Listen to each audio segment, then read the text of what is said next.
All right, it's day 6 of Robotaxi launched by Tesla. Today I'm going to be meeting up with James Douma. He's been a frequent guest on my channel. We talk about Tesla AI and FSD and a bunch of other topics. So I'm super excited because it's been like a long time since we've been talking about this. And I remember actually I test rode, I think, version 9 FSD City Streets with James Douma a few years back. And Tesla's made such big progress since then. And it's been an amazing journey.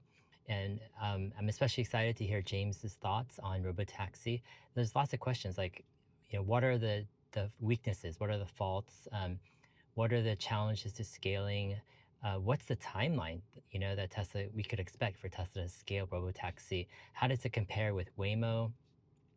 Tons of other questions. So let's go ahead, meet up with James and take a bunch of Robotaxi rides and hear what he has to say. All right, so James just knocked on my door and we've been talking. We're about to take our first Robotaxi ride. So how long have you been in Austin for? And how many this rides? Is my third day of driving. And how many rides have you taken so far in Robotaxi? That was just my 24th. 24th, nice. Yeah. All right, so the plan is we'll take a bunch of rides. I'll record our conversation during the taxi rides and probably in between. And yeah, we'll have a fun time. All right. This is the Montopolis Recreation Community Center. It's kind of a longish ride, and it takes us to a park. All right, let's do it. Okay. Call it. Says it guessed 4 minutes. Now it's found one 6 minutes away, and then that's kind of so this is a route. So you can see it shows you immediately once it picks a taxi, which where the taxi is, what its route is going to be to you. This is us over here at the pin. Of course, we're sitting in the car. The pin drop is a little bit away from where we are. Actually, we are right over here. So the GPS dot is a little bit off, but it's frequently the case that the pin drop. It's making us walk across the street. No? We're not across the street. We're on this side. Yeah, we're next to Starbucks. The dot is right here. This dot is wrong. Yeah. The dot is over there. We're actually here. So it's going to come to the parking lot where it just dropped me off in Starbucks. Okay. So anyway, wait, isn't Starbucks right here? Oh wait, it is. It's making us cross the street.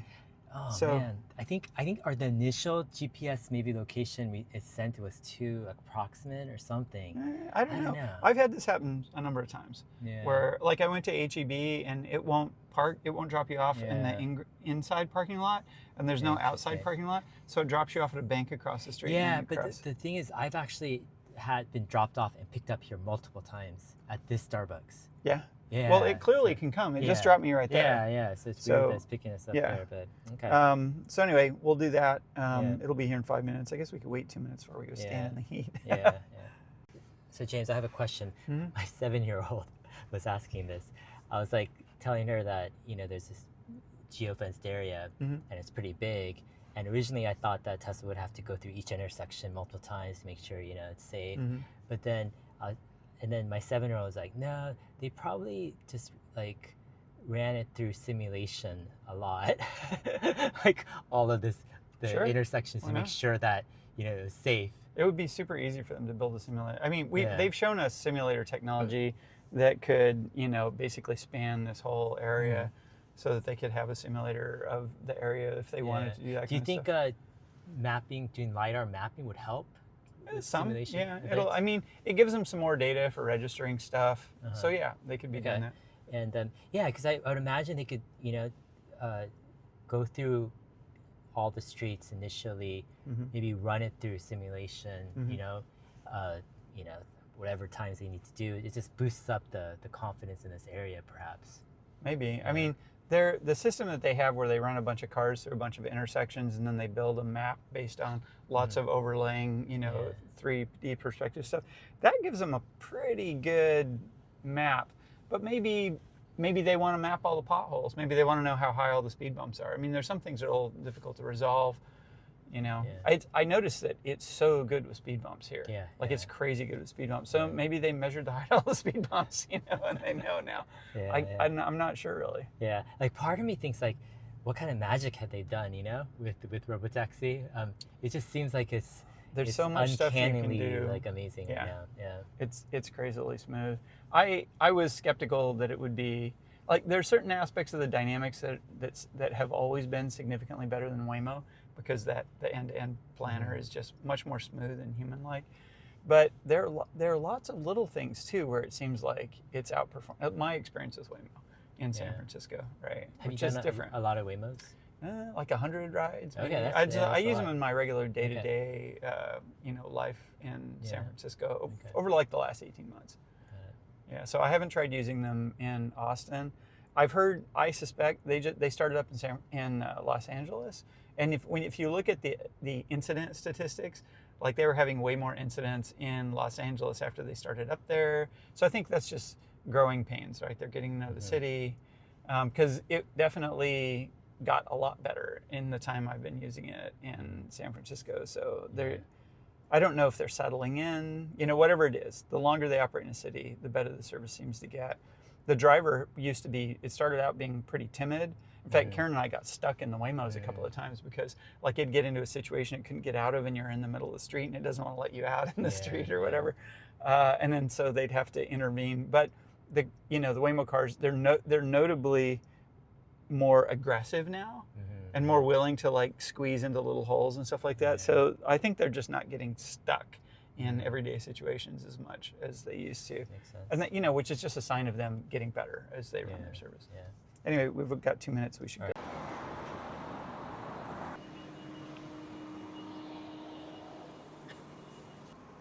App for it. Yeah, thank you so much. There you go. Thank you. Have to be. Oh yeah. Should pay attention.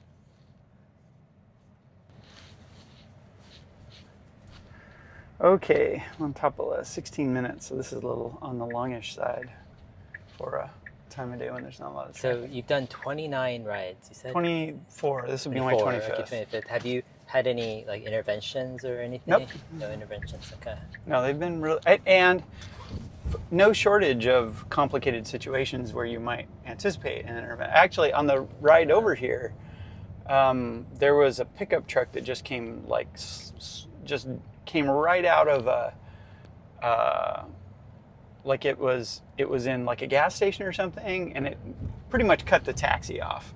And you could see that the monitor was like, getting ready to do something.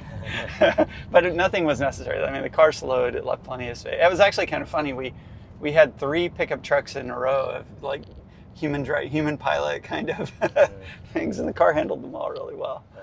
So I've been quite impressed with. I mean, I'm generally impressed with 13.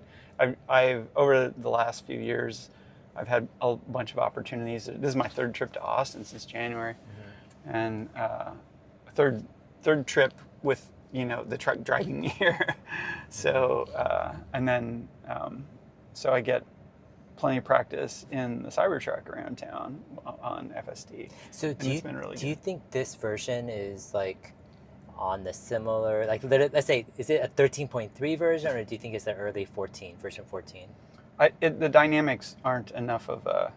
It's hard to be confident in making a statement because it's not, we're in that zone right now where it's good enough that it's hard to find things to criticize. And so if the metric is just like, what's the rate of interventions, once they're down, like for me, serious interventions probably, man, I don't know. I got to be in the 1 per 10,000 mile kind of zone right now, because I don't think I've had a critical intervention in 6 months on 13, and I'm sure I've got 15,000 miles on it in that window of time. So the thing is, when they're that rare, like if it goes from 1 in 15 to 1 in 20, like how can you tell, right? You have to drive it forever. So, so what I use as my metric is like how smooth is it? How a thing that's been a pretty reliable metric for me is how much hesitance do you see? So when the planner isn't, when it's making a choice like turn or not turn, or turn the wheel left or right, it's the output from the network is probabilistic, right? And so if it's at like 50% and jittering back and forth, you can see that in the car, and it kind of manifests as a kind of hesitation.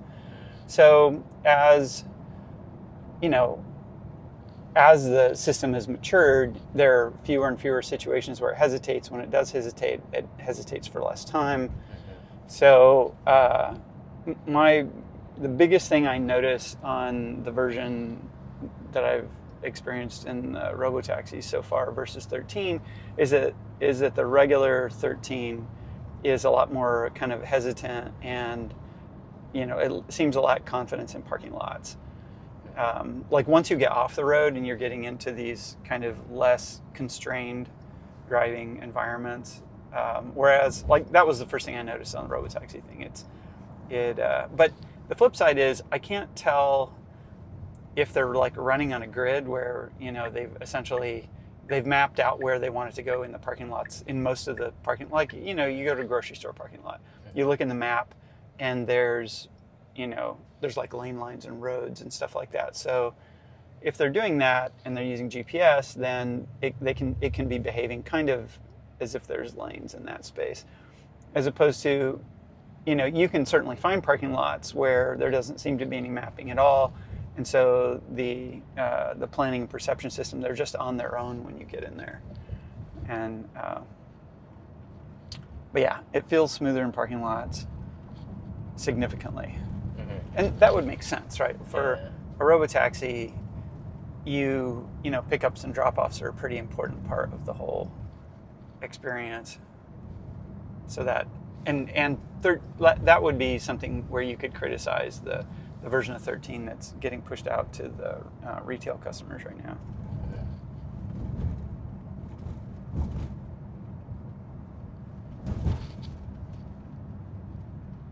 So do you think the version they're talking about with like 3 or 4 more times parameters, is that version 14, you think, or?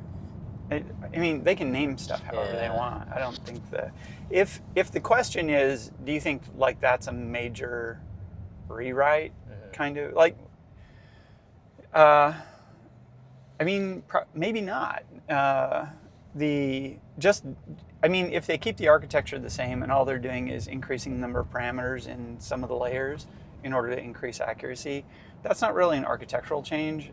You're just going to get more accuracy by throwing more compute in the systems operating at the edge. So they could do that, but you wouldn't think of that as like a major upgrade. It's more like kind of a feature change that might lead to qualitatively better behavior, or it might not. It's kind of interesting that they haven't increased the parameter count. I think Elon said something about increasing the parameter count about a year ago. He was talking, that was when we first started getting, I think early versions of 13 were saying coming soon, it had the 3x more. And we haven't been told that the parameter count's gone up. Now there's talk about this 4.5x maybe parameter up increase. I mean, who knows exactly what's going on. What it feels like is they were able to continue getting better performance without having to increase the parameter count significantly. So they just didn't. They just kept refining the architecture that they had. So now when they think about going up, they're thinking about something different than they were thinking about before. Or alternately, maybe they did do the thing and it just never was reflected in the notes. It doesn't feel like there's, at any point since 13 came out, that there's been like this discontinuous improvement in smoothness, which I think if they kept the architecture the same and all they did was train it harder on a model with more parameters, so they basically get higher accuracy, the main thing that you would notice is it would just be smoother. Like, decisions, there would be a lot fewer decisions where it was uncertain about what it was doing. And it's definitely gotten better, but there hasn't been this discontinuous step where, suddenly it felt like the network would be 3-4x bigger. So that would be my guess. Oh, and another thing that's interesting to me is that Hardware 3 has significantly less resources in terms of, our understanding when 13 came out, initially they only pushed it on Hardware 4. And, the thinking was that it took some additional work to get that down to so that you could make it work on hardware 3. Hardware 3 never got a version that was named V13, but at the same time, 12 got a lot better during the window of time that 13 was out. And I spend a bunch of time in hardware 3 cars, and my sense of them is that, aside from the smoothness thing, and there's some features that you don't get in 12, that you get in 13. But in terms of like if you're using it for road trips, if you're using it for driving around town, that there's not actually a huge difference in the true functionality. I think 13 is significantly more confidence inspiring. Yeah, that's what I see. It's like because we have a hardware 3 Model Y, and it's good, especially the latest versions of 12. But on the 2026 Model Y with the hardware 4 with 13.2.9, it just has that extra smoothness, extra confidence, extra responsiveness. It's just, it just feels like a more refined version. Yeah, we have a 3 that has hardware 4 and the latest 13 on it, and I have an S that has we have a 3 with hardware 4 in it and the latest 13, and I have an S that has hardware 3 and the latest 13 on it. And I do notice, there's a noticeable difference, especially the difference is small enough that like if you'd only ridden in the cars like 1 or 2 times, you might not notice. Yeah.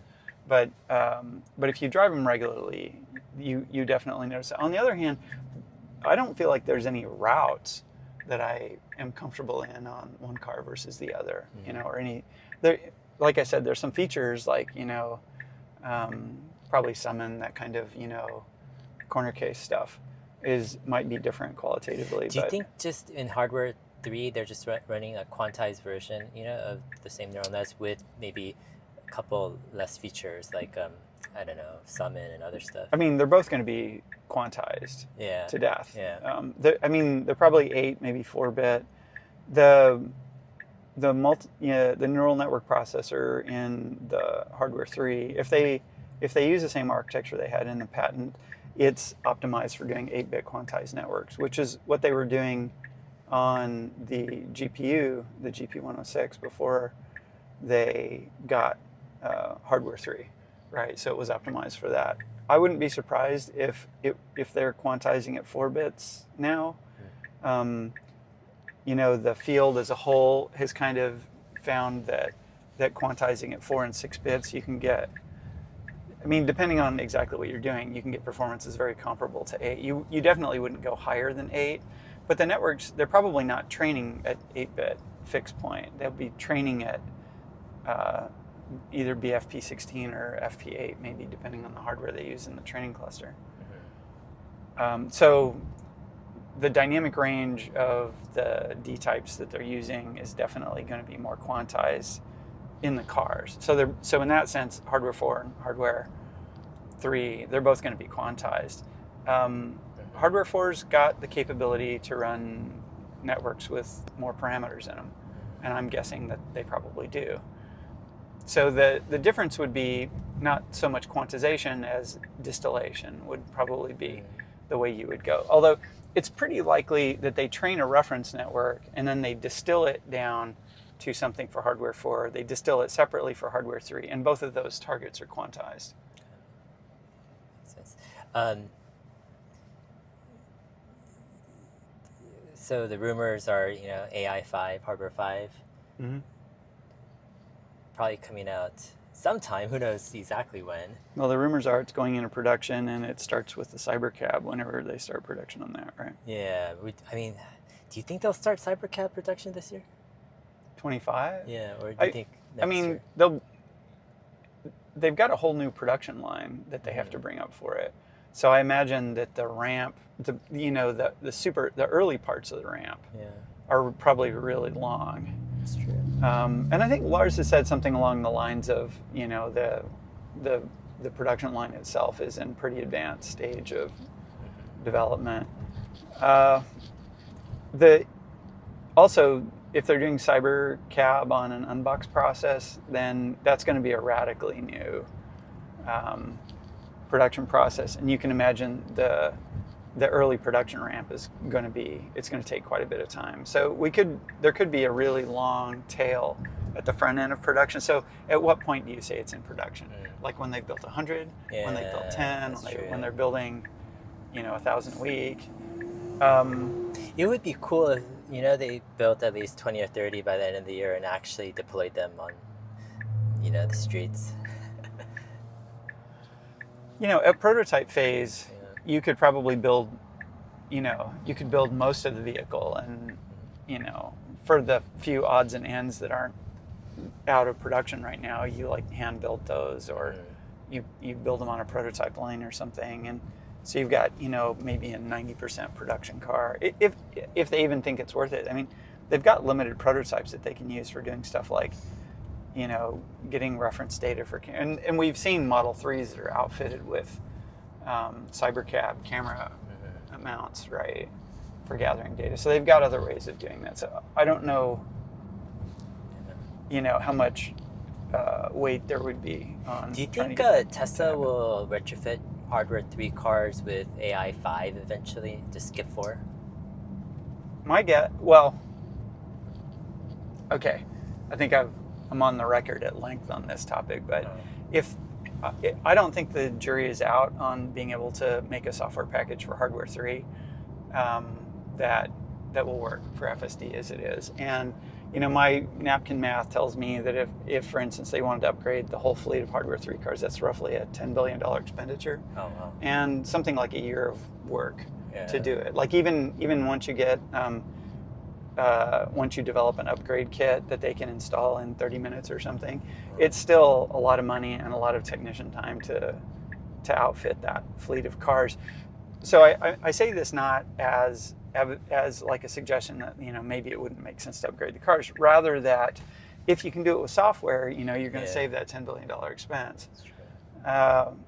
I think they probably have a decision point coming up once they start seriously ramping the Robotaxi. I think there's going to come a point where they're very much limited in terms of the number of vehicles that they can field, and the number of hardware 4 vehicles that they can either produce, or that they can. We don't know yet how many retail customers are going to lend vehicles to the fleet. That I'm sure they have their best guess on that kind of stuff, but it's the kind of thing that you won't know until you start doing. So there's going to come a point where they're capacity constrained in terms of the number of vehicles that they have, and but if you get to that point, there's a lot of incentive to start retrofitting hardware 3 cars if you don't feel like the software at that point is ready to do it.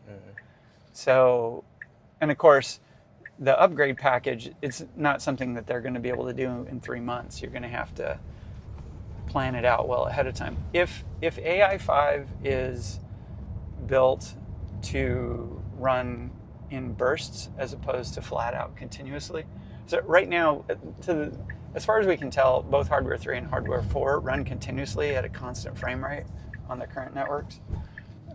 If AI 5 has significantly more sprinting speed than say thermal envelope that it can run at flat out,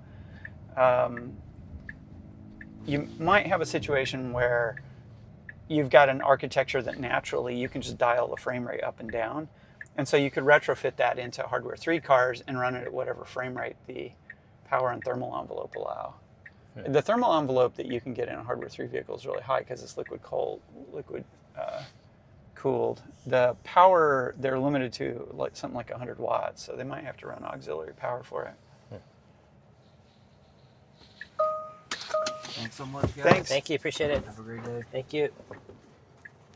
Why do you think the You want to go Robotaxis? sit in the shade? Yeah. Why do you think the Robotaxis pause for like A couple 20, minutes? 30 seconds, sometimes a minute? Yeah, that's an interesting question. They always, I don't know if they always do.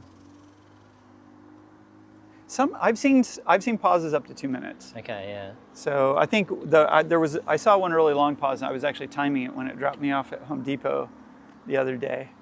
I'm dying. Yeah. Let's sit to the shade here.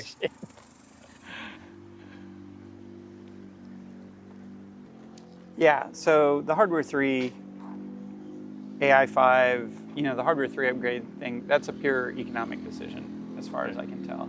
Like I tried to look at it a couple different ways.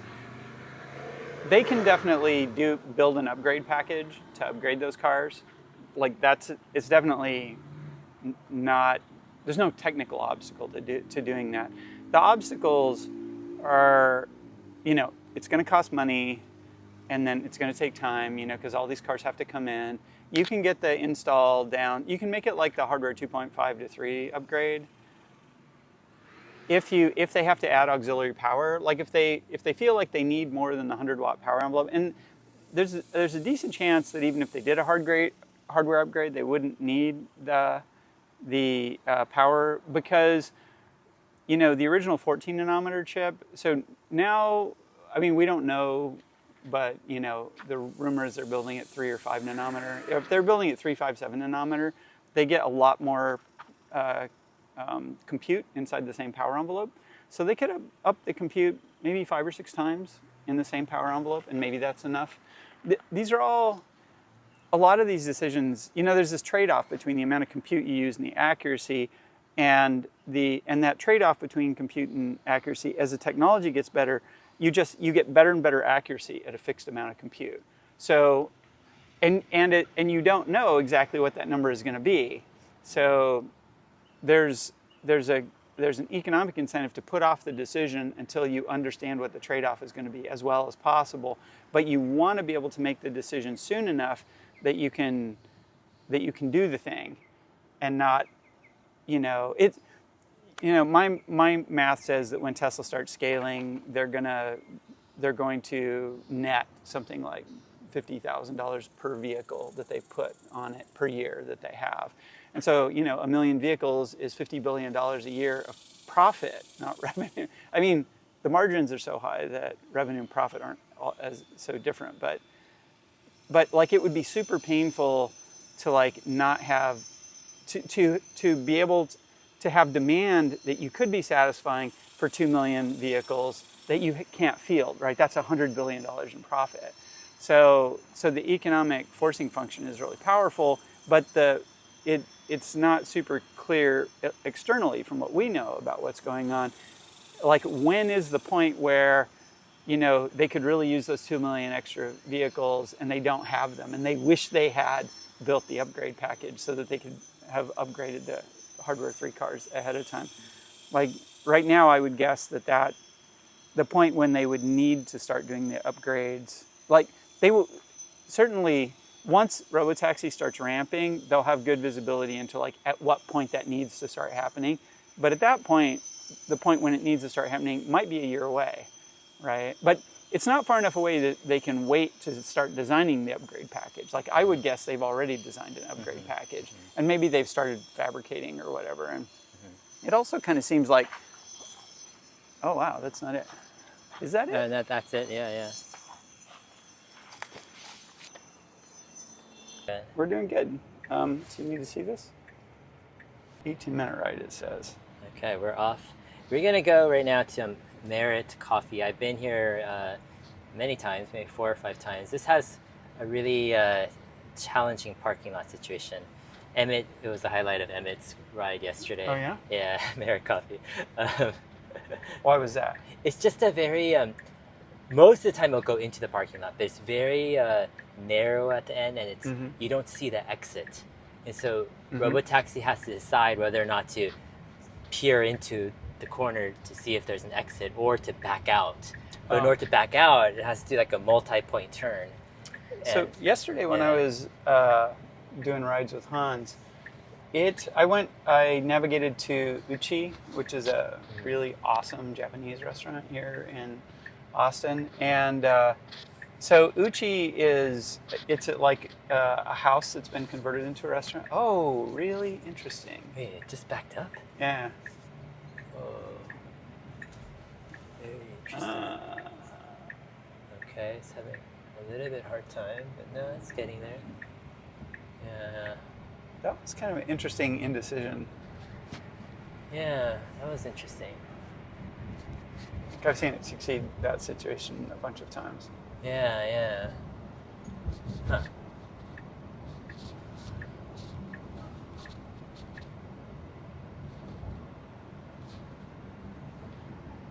Yeah, and I see, the 3 and the Cybertruck do that kind of stuff all the time, and it's generally not an issue.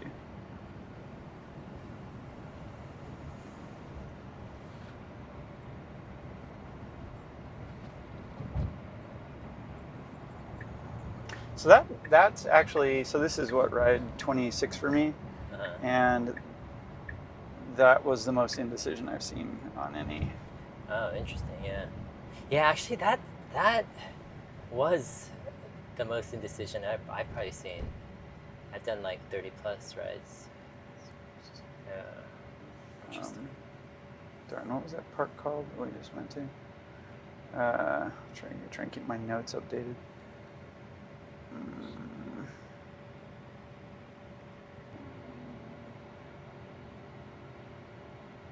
Saying before, let me move this microphone a minute. I unfortunately it had seemed like the routing was avoiding particular, like there are certain sections of the city that I was going through repeatedly that were close to the hotel as I would navigate to different things. And it kept doing similar kind of roundabout routes, so it seemed like it was trying to avoid a particular neighborhood. And I was thinking, well, maybe this is, this was one, I had this hypothesis that the routing was constrained in that area. And then yesterday, I ended up taking a drive that routed right through there, and I realized there was a huge construction zone in the middle of it, right? So it was probably just that the traffic was terrible there.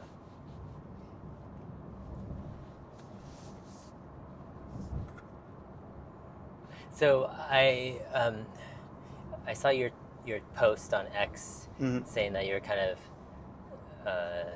surprised that this isn't. I mean, it's not a beta or a pilot or a test. It's actually like a real service. Like, what did you mean by that? Well, it's a vibes kind of comment, right?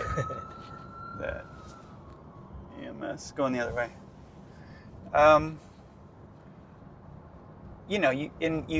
In the back of your head, you have this sense of like how ready a particular. If you do demos, if you've worked in the tech industry and developed products and whatnot, you go through these phases of confidence in what you have built, like how much of it you want to, how much, you're willing to expose potential weak points in your product. When you have a really complicated product that's going through a long development cycle and there's lots of uncertain stages, if you've watched products go through that development cycle, you kind of get this sense that, when you're looking at a new product, or that the organization that is producing it has a certain degree of confidence based on, on what they're doing. So my general vibe sense of the thing from driving 13 a lot on, a bunch of other vehicles was that because there's plenty of like corner cases, and if you're going to turn a service loose on the public, you have to have super high reliability and everything. And, Elon had said they were going to be super paranoid and whatnot. I was expecting it to kind of have the vibe of something of a product test as opposed to a service start. But it feels more like a service start than a product test to me. And it definitely doesn't feel, demos, when you see demos, they will generally have a lot of constraints, right? Because the entity that's demoing the technology, they only want to show it to you in situations where they know exactly what it's going to do, where they've mapped it out pretty well, right? But the Robotaxi service, it doesn't seem to have as many constraints as I would have expected if this was like demo phase. And I wasn't expecting that, just to be clear. But I was kind of sort of in the mind that this would be more like testing, data gathering, validation kind of phase of thing. But it feels more mature than that. And that's not a comment on the driver, because my sense is the driver's been good enough to do this for a while at the level that you could tell as a retail customer, but rather kind of the way that they have organized the Robotaxi service. It feels like the start of a service as opposed to just a data gathering exercise. Like, what about it in particular? Like, what's the standout thing that really gives you that feel? Is it the they've a lot, when you like look at that, when you look at the app, like they've put a lot of effort and thought into like what's the app you would want to have for a service. You know, there's a lot of things that you don't develop until you need to. And so there are lots of aspects of the service that you wouldn't expect them to be polished to the point where you could tell they had worked on them a lot until they were getting really close to pushing the service. But I don't really see anything in the service setup right now.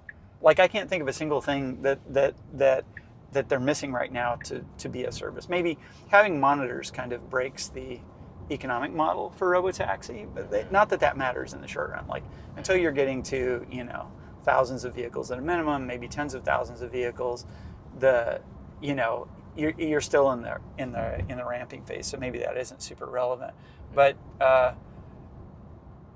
you know, they started with a constrained area, but it's a big enough area that it's got the full gamut of things that you would experience. I mean, you know, Waymo, it's half of Waymo's area.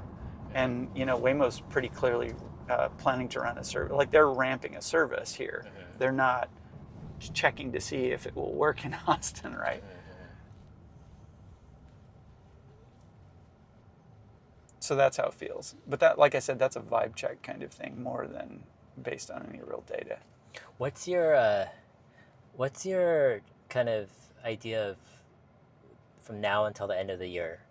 Like, do you think safety monitors go away, or do you think they keep them like I think until the end of the year? The things that are going to determine like the right point to take the monitors out are things that outside of Tesla we don't have any visibility into, right? Just to be, you know, brutally honest about it. Like, I wouldn't be surprised if they took the monitors out, you know, in 3 weeks, and I wouldn't be surprised if the monitors are still in the car in 3 months, right? And I can imagine rationales for having the monitors in the car longer than that, depending on how fast they ramp. The thing is, you know, the guys sitting in the operations center are seeing, you know, certain things happen with a certain frequency that they have a certain comfort level to, and they have to, like, those things have to get down to a threshold where they're willing to like take the next stage, and we don't know what they're seeing, we don't know what the frequency is, and we don't know what their comfort level is, right? Because, I mean, the comfort level is actually a big variable. Like, that's something, having watched the Waymo effort for a really long time, and having, you know, tried to watch the Tesla effort for as well as I can, you know, I definitely get the sense that Waymo has been, they've moved really slowly, and they've been very timid about stuff, and that Tesla has been less timid. And so the thing is, if you're less timid, you're willing to move faster. You're less, you know, fearful of some kind of outlier event creating problems for your rollout plan. You know, so Tesla is starting with no safety driver, right? Like, Waymo had safety drivers for like a long time, for years. They had safety drivers, right? And they started out in Chandler, Arizona, which is kind of, you know, it's kind of ridiculous. Chandler, Arizona is just ridiculously easy place to drive around in. And even so, it was years before they took the safety drivers out of the car and that kind of stuff. So, like, Tesla's clearly being quite a bit more, I think aggressive is the wrong word. They're being less fearful is probably the right way to put it. Because I don't see Tesla as aggressive. I see Waymo as fearful. I mean, my sense is they're moving prudently. As I said earlier, like, I've got tens of thousands of miles on recent versions of the software, and it has felt good enough to do this to me for a while. Like, yeah, I rode Waymo a lot, you know, 18 months ago, and Waymo's, when I was riding them, I was seeing all kinds of, you know, things that I did not consider to be safety violations, but they were the kind of inconvenient things. You know, you see people, like, it turns the wrong way onto a road, or it gets stuck in a parking lot or something like that. Like, nobody's going to die over that. But so to me, the frequency of those, the occurrence of those kinds of events is not an argument to not get going and start ramping. Because the sooner you start, the sooner you get to scale. And getting to scale is really important. Like, technology is going to have a profoundly beneficial impact on the world when it gets to scale. So, my preference is to, be less fearful and, trust that the public will be understanding and that they understand the benefits. Yeah, but I mean, on the flip side, you have Tesla is such a public, like, Pariah. yeah, I just think like, they're not actually. really? I think that's actually that the public perception that we get exposed to, there's a very small number of people who talk a lot, who have very strong opinions. And so your impression of what's going on gets skewed by, the same. I mean, who takes Gordon Johnson seriously? Just to toss one example out, Yeah. right? Like, he's just a clown. He's not a serious analyst, right? Similarly, MSM articles about Tesla, like if you actually know anything about it, they're just ridiculous. I suspect the public is rapidly getting to a point where they treat the New York Times like they treat the National Enquirer, right? Everything you see, you take with a grain of salt, and you don't. Not that they don't have influence; they do have influence, but I don't think it's as much as. I don't think I don't think they can define the narrative in a sustainable way. I think they can define the narrative in a transient way, but that people, when they get direct experience of something, they completely discount what media says, and they go with their direct experience. Yeah. I mean, it seems like Waymo, it just feels like Waymo is so, I don't know, boring, but people just aren't as interested. Like a Tesla accident on Robotaxi. It's going to be like, everyone's going to find out. Not just the first accident, but just feels like every single accident. Waymo got beat up a lot in San Francisco. In San Francisco, Waymo got a lot of pushback from local papers. I don't know. The San Francisco Chronicle has run so many kind of. Is that a Zoox there? Yeah. It's a Waymo right behind it. Yeah. So, like, Waymo was not welcomed with open arms into San Francisco, if you read the newspapers. The flip side is Waymo has taken share. I mean, you've probably seen the analyst report on Waymo has taken in over the span of 12 months, they took a third of the rideshare market. Essentially, they're roughly the size of Lyft right now. And they have, the rideshare market didn't get bigger while they were doing this. They took share away from Uber and Lyft. If you just consider rides that are within Waymo's operating area. So on the one hand, you've got media, being super negative about Waymo and its impact on the city and all that kind of stuff. And on the other hand, you look at the actual data, and the adoption is they're totally limited by the number of vehicles they have, and they're trying to get more vehicles in the city as fast as they can. So, I mean, newspapers talk, but at the end of the day, what people actually spend their money on, I think, is what they actually feel. That's true. I mean, in the App Store, Waymo One app gets 5 stars. Like, everyone loves it. Yeah, it's great. Yeah. I never take any other rideshare service if I can get a Waymo in San Francisco. It's just a qualitatively better experience, and I would be willing to pay significantly more. Are the wait times pretty short? It's very time dependent. Like, rideshare is a super peaky service in the middle of the day, like around noon. The demand for rideshare is 3x, maybe 4x lower than it is at rush hour. You also get this dynamic that actually, where I live in San Francisco, the bigger problem with the wait times, it's not the vehicle availability, it's that the traffic gets so bad. There's going to be a car 4 blocks away and you're still waiting 20 minutes for it, right? But so wait times during rush hour and Friday evenings and Saturday evenings, they can get pretty long. But I think that's true for Waymo, and it's true for Lyft also. I think Waymo, for a long time, they limited the number of people they invited to the service so that the wait times wouldn't get too long. They stopped doing that several months ago now. And now I feel like they're just fleet size limited. The wait times would be lower if they had more vehicles. But I think there's a significant demographic of people who, what they do is they look to see if they can get a Waymo, and if they can't, then they get a Lyft, right? Because they want to go where they're going. So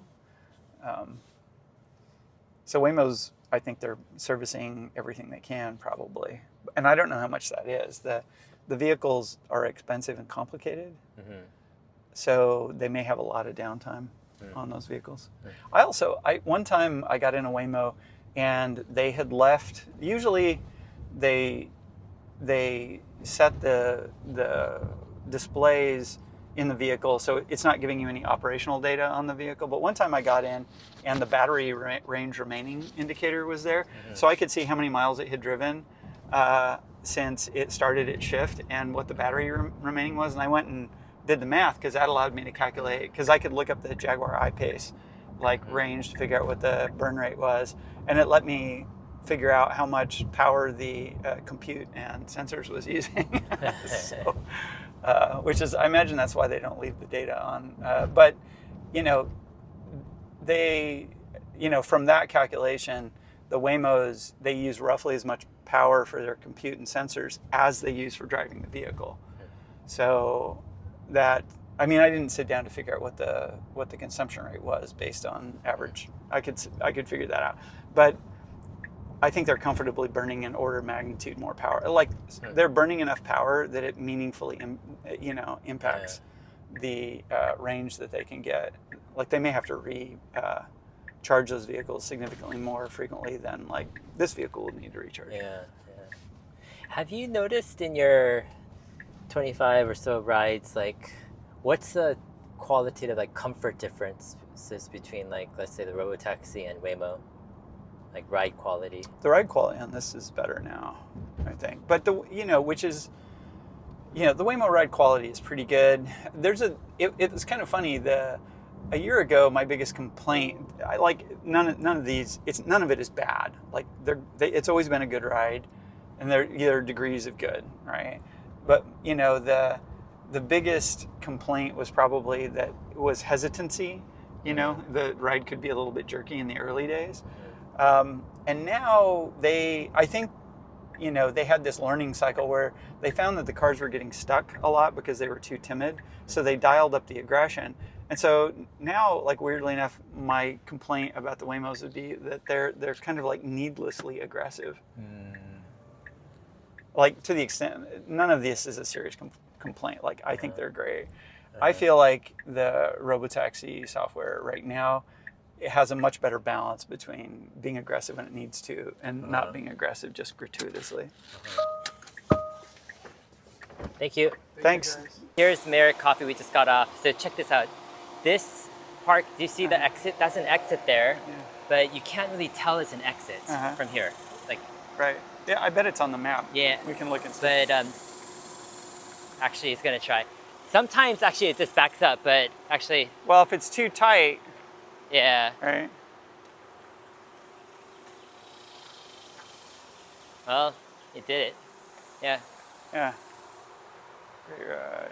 I've had it back up, do a multi-point turn 2 times because it didn't want to go through that. But then 3 times or 4 times I've had it go through depending there. on, if there's a pickup truck parked there, then that's way less accessible, right? Yeah. Yeah, so Merrick Coffee on the map, they've mapped a through route for that. So Okay. So I should know there's something. Yeah, I was saying yesterday with Hans, it was interesting that we got dropped off in a place that was completely covered with trees. And the way maps generally get made is they take satellite images and then they post-process them, right, to basically pull the streets off and the connectivity or whatnot, which is why sometimes you get a thing where we actually, when I was with Matt last night, we had a thing where we were in a parking lot that was separated by another parking lot, and it had a road that connected through, but there were bollards that had been installed. So that's the kind of thing where a satellite image tells you these 2 parking lots connect through. So the Robotaxi came in expecting to be able to cross through there, but then the bollards there. So it went around it's this huge parking lot with this big roundabout thing. And it went around, and then it made the same mistake again. But the second time, I don't know if it decided we were close enough that we could walk to it, because the pin was on the opposite side of this barrier, which, we could walk right through the bollards. It was no problem. But the second time, it stopped on the other side of the bollards, and we just like walked through them to it, even though it was supposed to come. And then you had to go like literally like a block back to get to where the two connected. It was just like a really pathological parking lot. I can show you the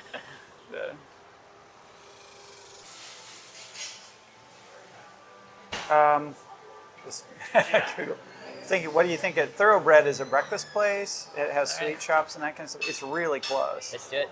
Thoroughbred. So it says we get in 5 minutes, and it looks like it's a 4-minute ride. Okay. So we'll ask for it. Let's see. Okay. I love how fast it just gives you a taxi. Is Waymo, the 6 Waymo minutes. One app, similar, like in terms of how quick it gives you a ride? I've got the Waymo One app here. I mean, it doesn't work in Uber in Austin. The I Waymo know, One. but we can. Yeah. I don't know if the app will work and show us stuff. It might just say, I got to open the Uber app. Yeah, so the Uber app, it'll be the Uber app. Yeah. Okay, so in San Francisco, it's a really similar experience. Is the short answer. Like you have to pick your destination. Yeah. They assign a vehicle to you. Although an interesting thing is, I noticed with the Tesla system, you get your vehicle like that. Yeah. The Waymo system often takes a really long time before you get a vehicle, which seems weird. It seems like their system should know where all the cars are and be able to allocate one. But sometimes it takes 2 or 3 minutes for the vehicle to get routed to. And we do. I mean, I've used Waymo a lot more, so it's probably not as fair a comparison. But we'll get the thing where the Waymo gets allocated, and then you wait a while for it to come, and then they allocate you a different vehicle, and then the timer starts. And I have no idea what's going on there, but it's happened to us a few times. We're still in the zone with Waymos that when we want to use them, you need to budget some extra time, right? One of the hopes of Robotaxi when it gets closer to saturation is that I think the wait time should get down to like a minute. So, and they should be super reliable. So you're never thinking, I need a budget time. I need to see what the wait time is right now, because the wait times will always be short. You'll always be able to get a vehicle, except in weird situations. Like it'll be like rush hour in LA, right? Where most of the time you don't worry about it, but at 5 o'clock you need to check the traffic before you figure out when you're going to leave. Yeah. Oh, I remember this guy from yesterday. There's nobody driving. It's a Robotaxi. Yeah, it is. No, I don't. I'm just a. Have you heard about the Robotaxi? I actually have not. You have not. Yeah, I didn't know Tesla had a self-driving car. Yeah, there's no one in the driving seat. Hey, how's it going? Hey, let's see. You need this, right? Yes. Perfect. Okay. A guy who was at the pumps walked over and said, "I don't know how you can trust those things." I was surprised that he recognized, that it was Robotaxi. It gets through these tight spaces very, very impressively. Oh man, the Cybertruck is kind of nutty. I'm still not used to the limited visibility and the size of the thing, so it frequently squeezes through these holes that have got me grating my teeth. And then I'll look in the rearview mirrors, and of course, there's plenty of space. But it just reminds me that the vehicles are so much more aware of their dimensions than we are. Right? Are you doing okay? Yeah, I just turned it up Was it a too bit. cold? No, because it turns down the fan noise. Oh, I so see. I could record. Otherwise, It has a fan. it has 2 settings. So it could be. Okay, so is that what you adjusted? Yeah, low, Okay. and then I keep the temperature a little bit high to keep the fan Okay. a little bit lower. Yeah, we're going 7 minutes, pretty close.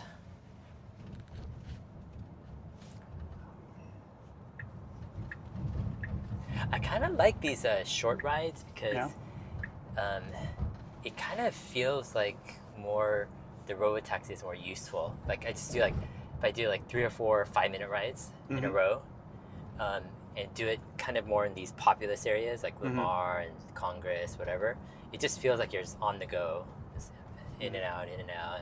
And it feels like, in the future, people are going to use Robotaxi kind of like this. You're just going to eat lunch, go somewhere, go coffee, go somewhere, in and out, quick. Bunch of Waymos here. Yeah.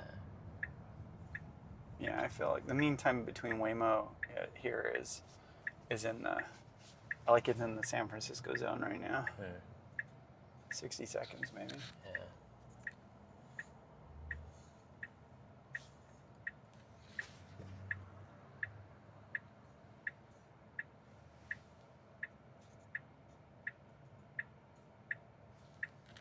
I haven't seen many passenger carrying Waymos, and I remember Oh, really?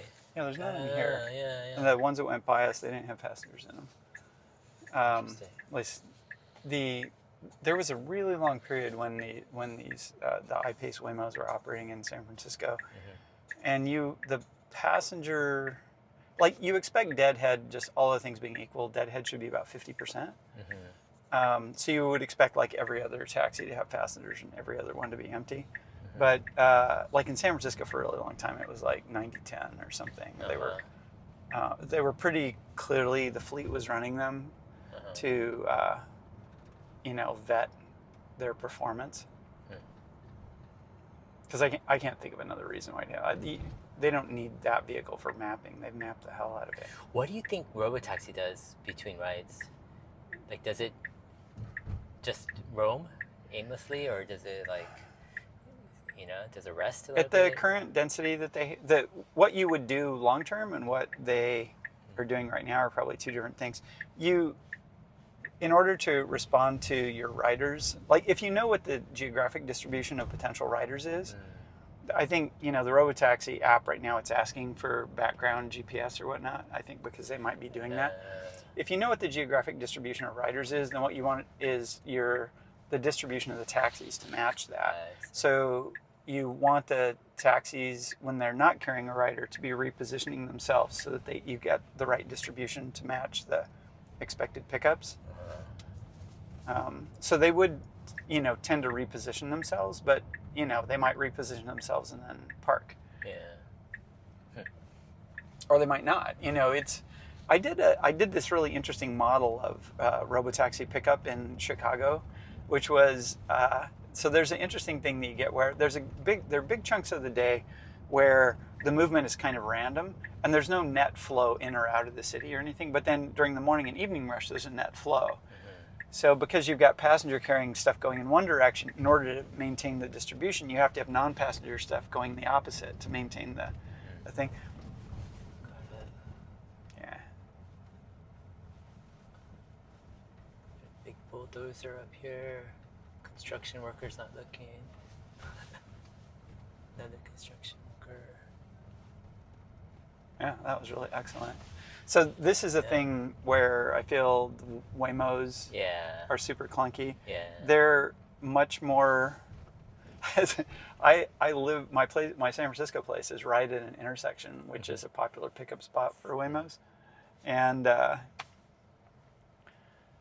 people also stop at the same corner to load and unload trucks and stuff for houses. So you'll see this thing where the Waymo will come up to the corner and it'll want to turn right, and there will be some guys standing near the corner because they're working on something, and if they're too close to the vehicle, it won't move. It just becomes frozen in position.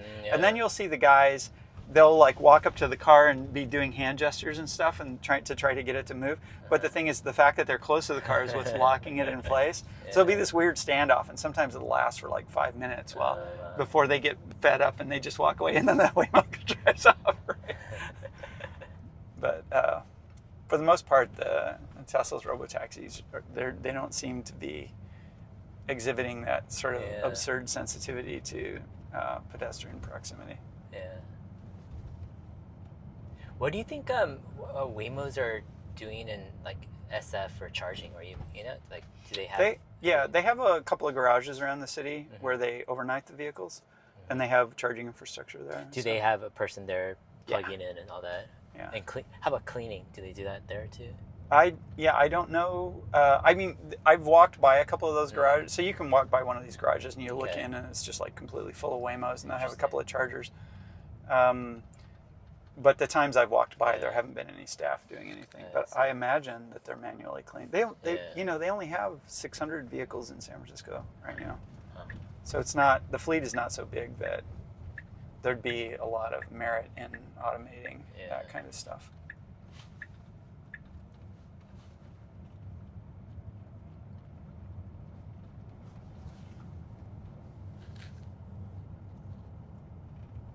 Alright guys, we're coming up to our destination here on the right side.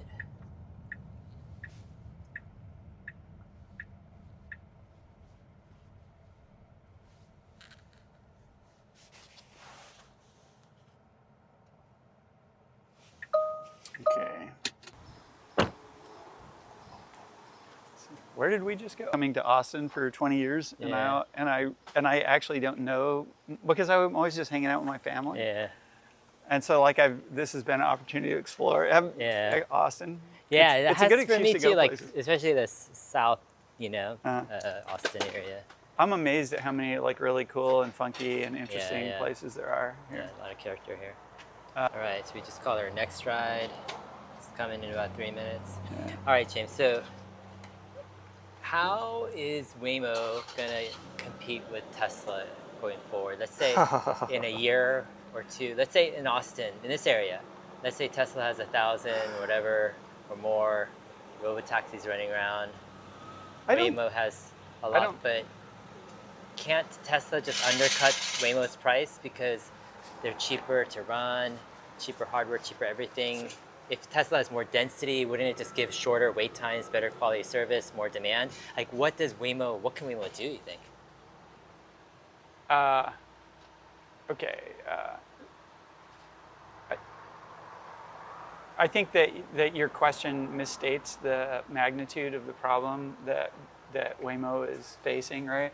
The problem isn't like how do 1,000 Waymos compete with 1,000 Tesla Robotaxis when the Tesla Robotaxis can undercut them? I think the problem that Waymo faces is how do 1,000 Waymos compete with 10,000 Robotaxis? Actually, so Austin probably needs to satisfy rideshare in like the urban parts of Austin. You probably need like 2,500 taxis to saturate rideshare or something. If it was a wholly owned fleet, right? So imagine that Tesla fields 2,500 vehicles enough to satisfy that, or 5,000. Like they could easily do 5,000 taxis from a supply standpoint. There's no challenge for them. And then Waymo's got 1,000. Right? They're not just getting undercut. That's not the biggest problem. The problem is that the service quality is going to be radically different because you're going to be looking at 8-minute waits for Waymos and 30-second waits for Teslas, right? So Tesla is like it's a network effect on steroids. Yeah. So like from a competitive standpoint, Waymo has a really big problem if they don't figure out how to scale really seriously, and I just don't know how they do that. I mean, I'm super averse to knocking Waymo. Yeah. Like I'm thankful for Waymo. Those guys have worked hard. They developed really great technology. I think in a sense, they were betting that what Tesla was doing was just not technically possible, right? And that was what they were doing. And so Waymo, they're kind of in this situation right now where if that bet that Tesla's approach doesn't work, doesn't pan out, then plan B for them is they have to find a way to radically reduce their platform cost and radically ramp up their ability to get vehicles, which both of those are just fundamentally very big challenges. Like coming up with vehicle supply is a huge problem. It's a really big problem. The other thing that they could do is they could try to position themselves as like some kind of premium service, right? They could try to just not compete head to head. Now that said, there is going to be enough demand that it's going to be hard to saturate the market for a while by just throwing too many vehicles at it, because the demand. If you start driving the price down to $1 a mile, 70 cents a mile, 50 cents a mile, then the TAM is going to expand from, the TAM right now in the United States is 1 million vehicles worth of miles. The TAM will go to 25 million as you crank this down. Mm-hmm. Tesla cannot produce enough vehicles to saturate that before 2030 or whatever the deal is. So that creates this operating window for other providers for there to be business for them. But if the question is like compete in the sense of like become a dominant player or take a big chunk of the market, I think that's it's challenging. It's like tough. Like I want them to figure out a way to stay in the race, but when I think about it as a commodity service, which is how I fundamentally see it, I see it going to a commodity service as high quality, short wait times, very inexpensive, like less than the cost of owning your own vehicle, kind of inexpensive, and 30 to 60 second wait times being the typical experience.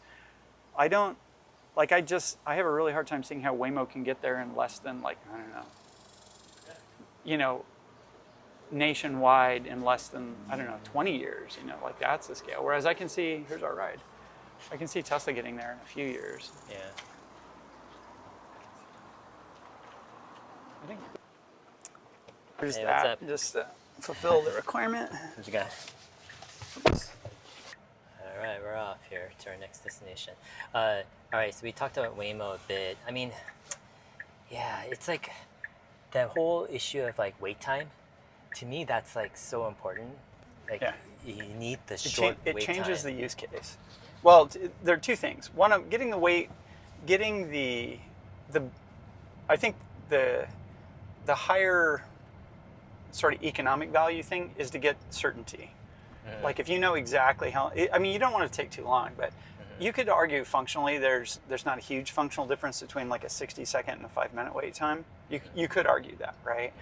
But the thing that's the big problem is a 5-minute wait time and a 10% chance that it doesn't show up. Because then, if you have a restaurant reservation, if you're going to the airport, there are things where now you're having to build a lot of buffer time in, and the economic utility starts to go down significantly.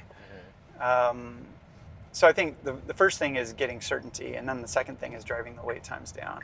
And both of those, both the certainty and the wait times, are satisfied by getting the fleet relative to the ridership up. Now you can regulate demand by just adjusting the price, so that's less of a problem at any given fleet size. But obviously, lowering the price, increasing the fleet size gives you more revenue, and long term, that's where you want to be, is drive the revenue up so that you can afford to invest in the business. I was thinking like one advantage Tesla has is outside the city, like in the suburban areas, it's going to be hard for Waymo to get coverage, but Tesla can just access owners' cars, in those areas and wake them up, who for people who are willing, and get rides quickly in the suburban areas as well. Yeah, it's kind of a hidden, I think, advantage that only Tesla has. The flip side, I think that is actually not important. And my argument for that goes as at the end of the day, those are both just like total fleet size constraints, because like the margin on operating the service is so large that even in rural areas, it makes sense to like just park vehicles out there to satisfy demand. But, once you have enough vehicles, like once there are 25 million vehicles satisfying U.S. demand or something like that, you're paying, it's going to cost $20,000 to like field a vehicle, like in terms of one-time expense, and in an urban area, you have this challenge of you can't use your whole fleet most of the time because the fleet has to be very big to satisfy peak demand. But in rural areas, you're going to have a flatter kind of use curve relative, and you still are able to get more than enough margin to justify, putting vehicles there. Even if the best you can do in a city is have a vehicle which is busy less than 50% of the time. Like you can't hit 50% utilization because of how peaky stuff is. Like if you're going to satisfy peak demand, you can't get 50% utilization. So, and if at 50% utilization, you've got 80% gross margins. So in a rural area, if you fielded enough vehicles that you're getting good saturation in cities, putting a vehicle in a rural area and only getting 50% gross margins or only getting 30% gross margins, that's still an incredible business. I mean, the taxi business today is 10% gross margins, right? Yeah. I'm talking more about, let's say, like you're 15, 20 minutes outside of, let's say you're outside of Austin. Let's say you're like you're like 25 minutes from downtown, but it takes like The wrap on that truck. yeah. It takes like, let's say 15 minutes for an Uber to get to you usually, because it's just you're out about Right. out. It takes you like 10, 15 minutes to just get on the streets to where you are, right? And so it's like if Tesla can access your neighbor's cars in that neighborhood, wake Sure. up a car, get to you in like 2 minutes, Right. versus 15 minutes or But 20 minutes. But the accessing an idle car versus having a car of your own that's on standby, the difference of those is like the investment cost. There's in the short run, the difference is fleet size, right? Until enough cars have been built out to satisfy like whatever demand, and that certainly is going to take a while. So in the short run, accessing customer cars allows you to increase your fleet size, and that's just flat out useful all the time. As much usage as you can deploy. So there's merit in that. But the idea that it's especially useful in rural areas is, I think, basically it's conflating this, we need to make good use of these assets in order to get them to pay for themselves, kind of thing.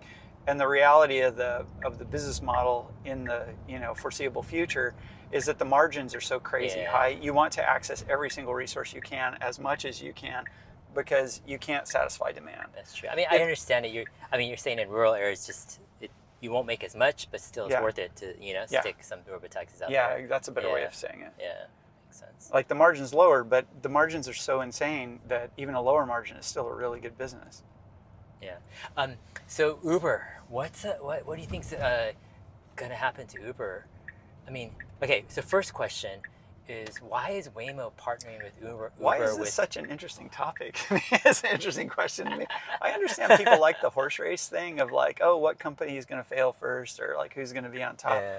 But I think the much more interesting question is like, what value is this going to create for the world? Like, when do we get it? What form does it appear in? Like, Uber put a lot of effort into building a fine business, and I don't want to dance on their grave. But like, if you ask me, like, how are they going to respond? I'm at a loss to come up with, a strategy that's going to work. I mean, there may be a premium business where it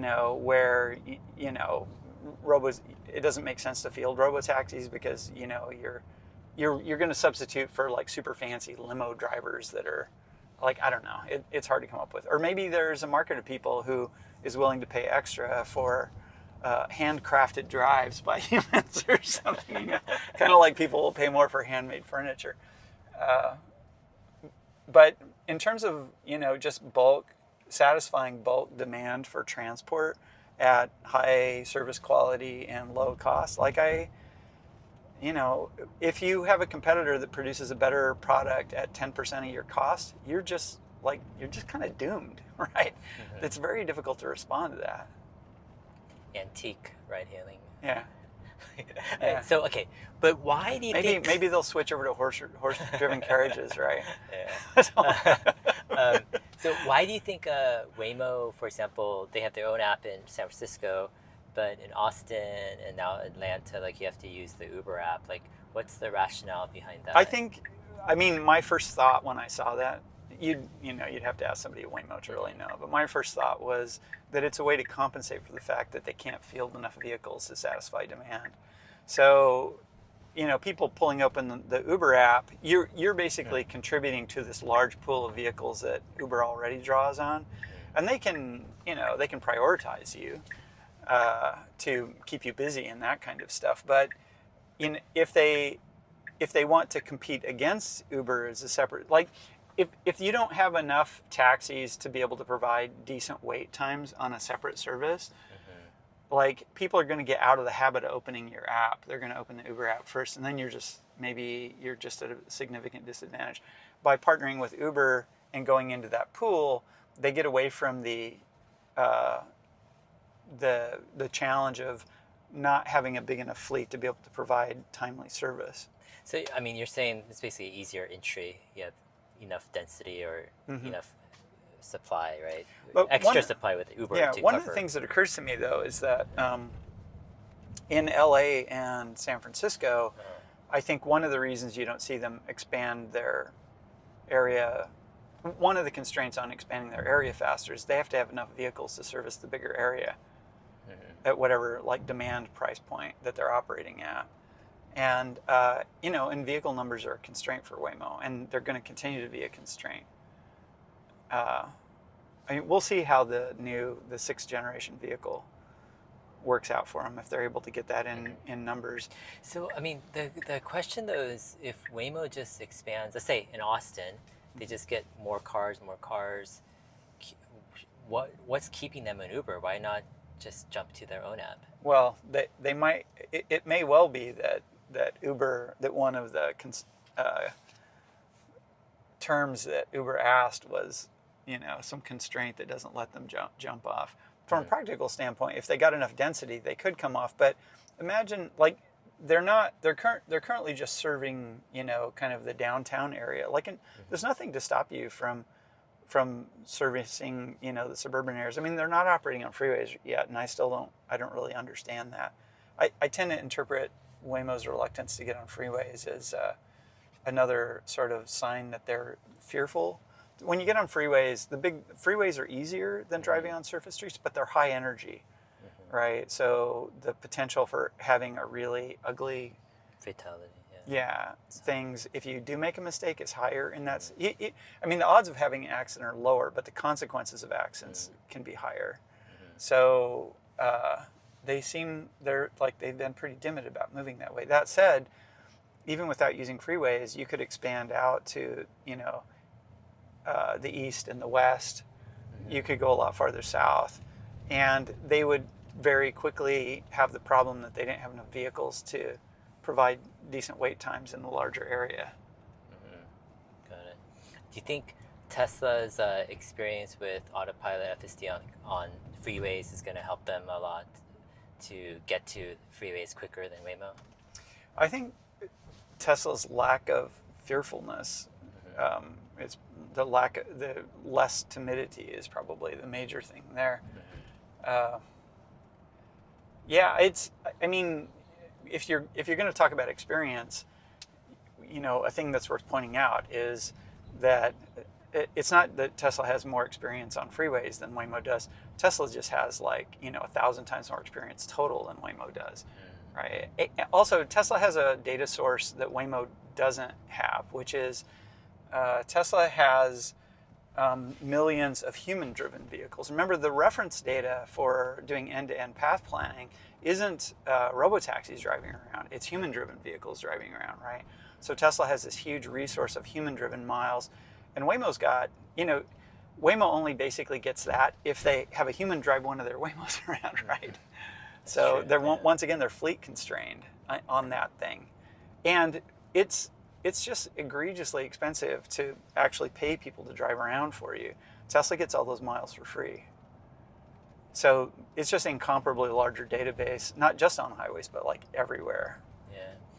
So there are some people who would argue that Tesla is not very far ahead, that there will be 4 or 5 major players who reach autonomy at a similar time period, and therefore, there's nothing special about, let's say, Tesla's FSD, Robotaxi. What's your view on that?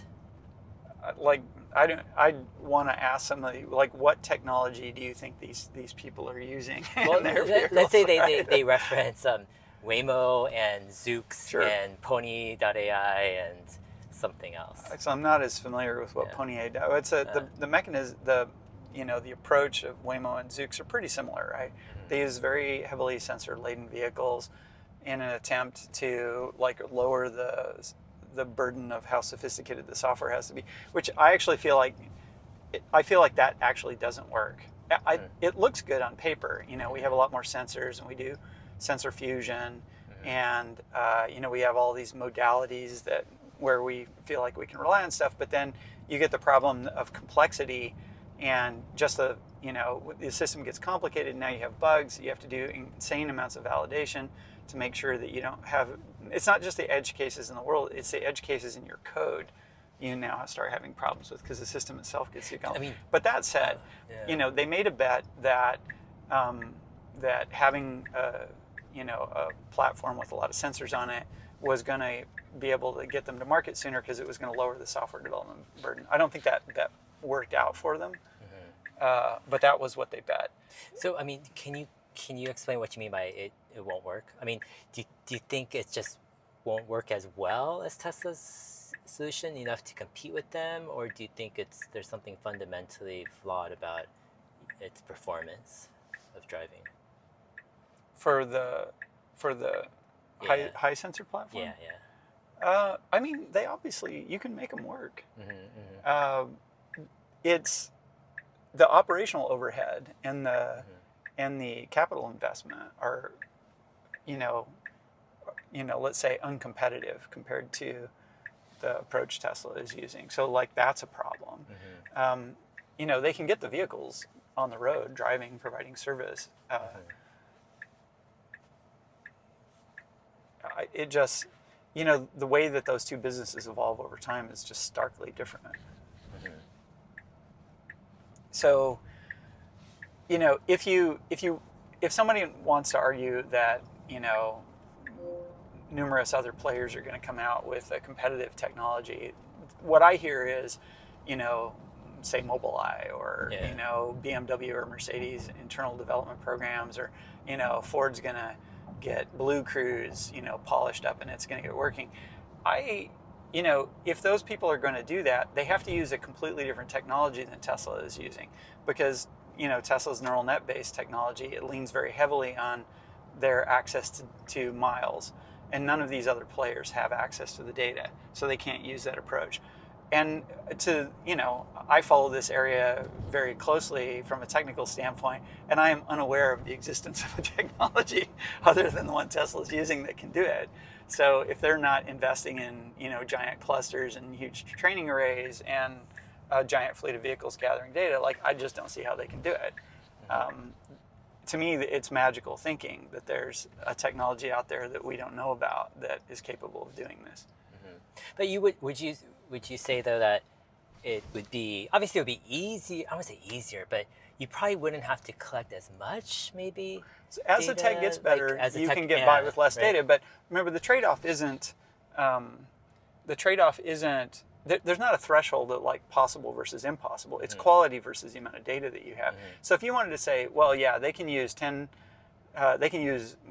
can't say 10x less data, because these guys, they've all got 1,000x less data.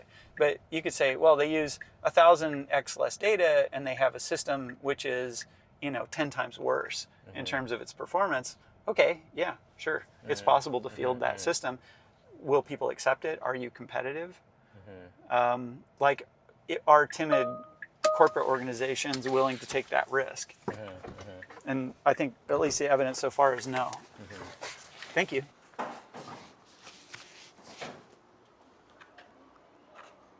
We're taking a break, just walking right by Lake Austin River here next to downtown. Downtown is on the other side. Walking this path, it's kind of cool because with Robotaxi, you could just get dropped off at one side, walk a mile. No, that's what I do. Picked up on the other side after dinner or something. I'll have the taxi come down here, drop me at one thing, and then I'll walk until I don't feel like walking anymore, and then I just call a taxi. Yeah, that's the thing. When I hike with my kids, it always has to be a loop, or else you're stuck. Yeah. But just Robotaxi on one side, get picked up on the other side. The whole getting picked up, I totally misjudged the weather the first time I came down here a couple of days ago. It dropped me off down at the end of the boardwalk, which that was a point that I knew I could get to. And I started walking after I'd been going for 30, 40 minutes. I'm like, oh my God, this is killing me. It's just because it was I was just dripping in sweat in no time at all. I'm like, I gotta leave, and I just called a taxi. I walked up and got it.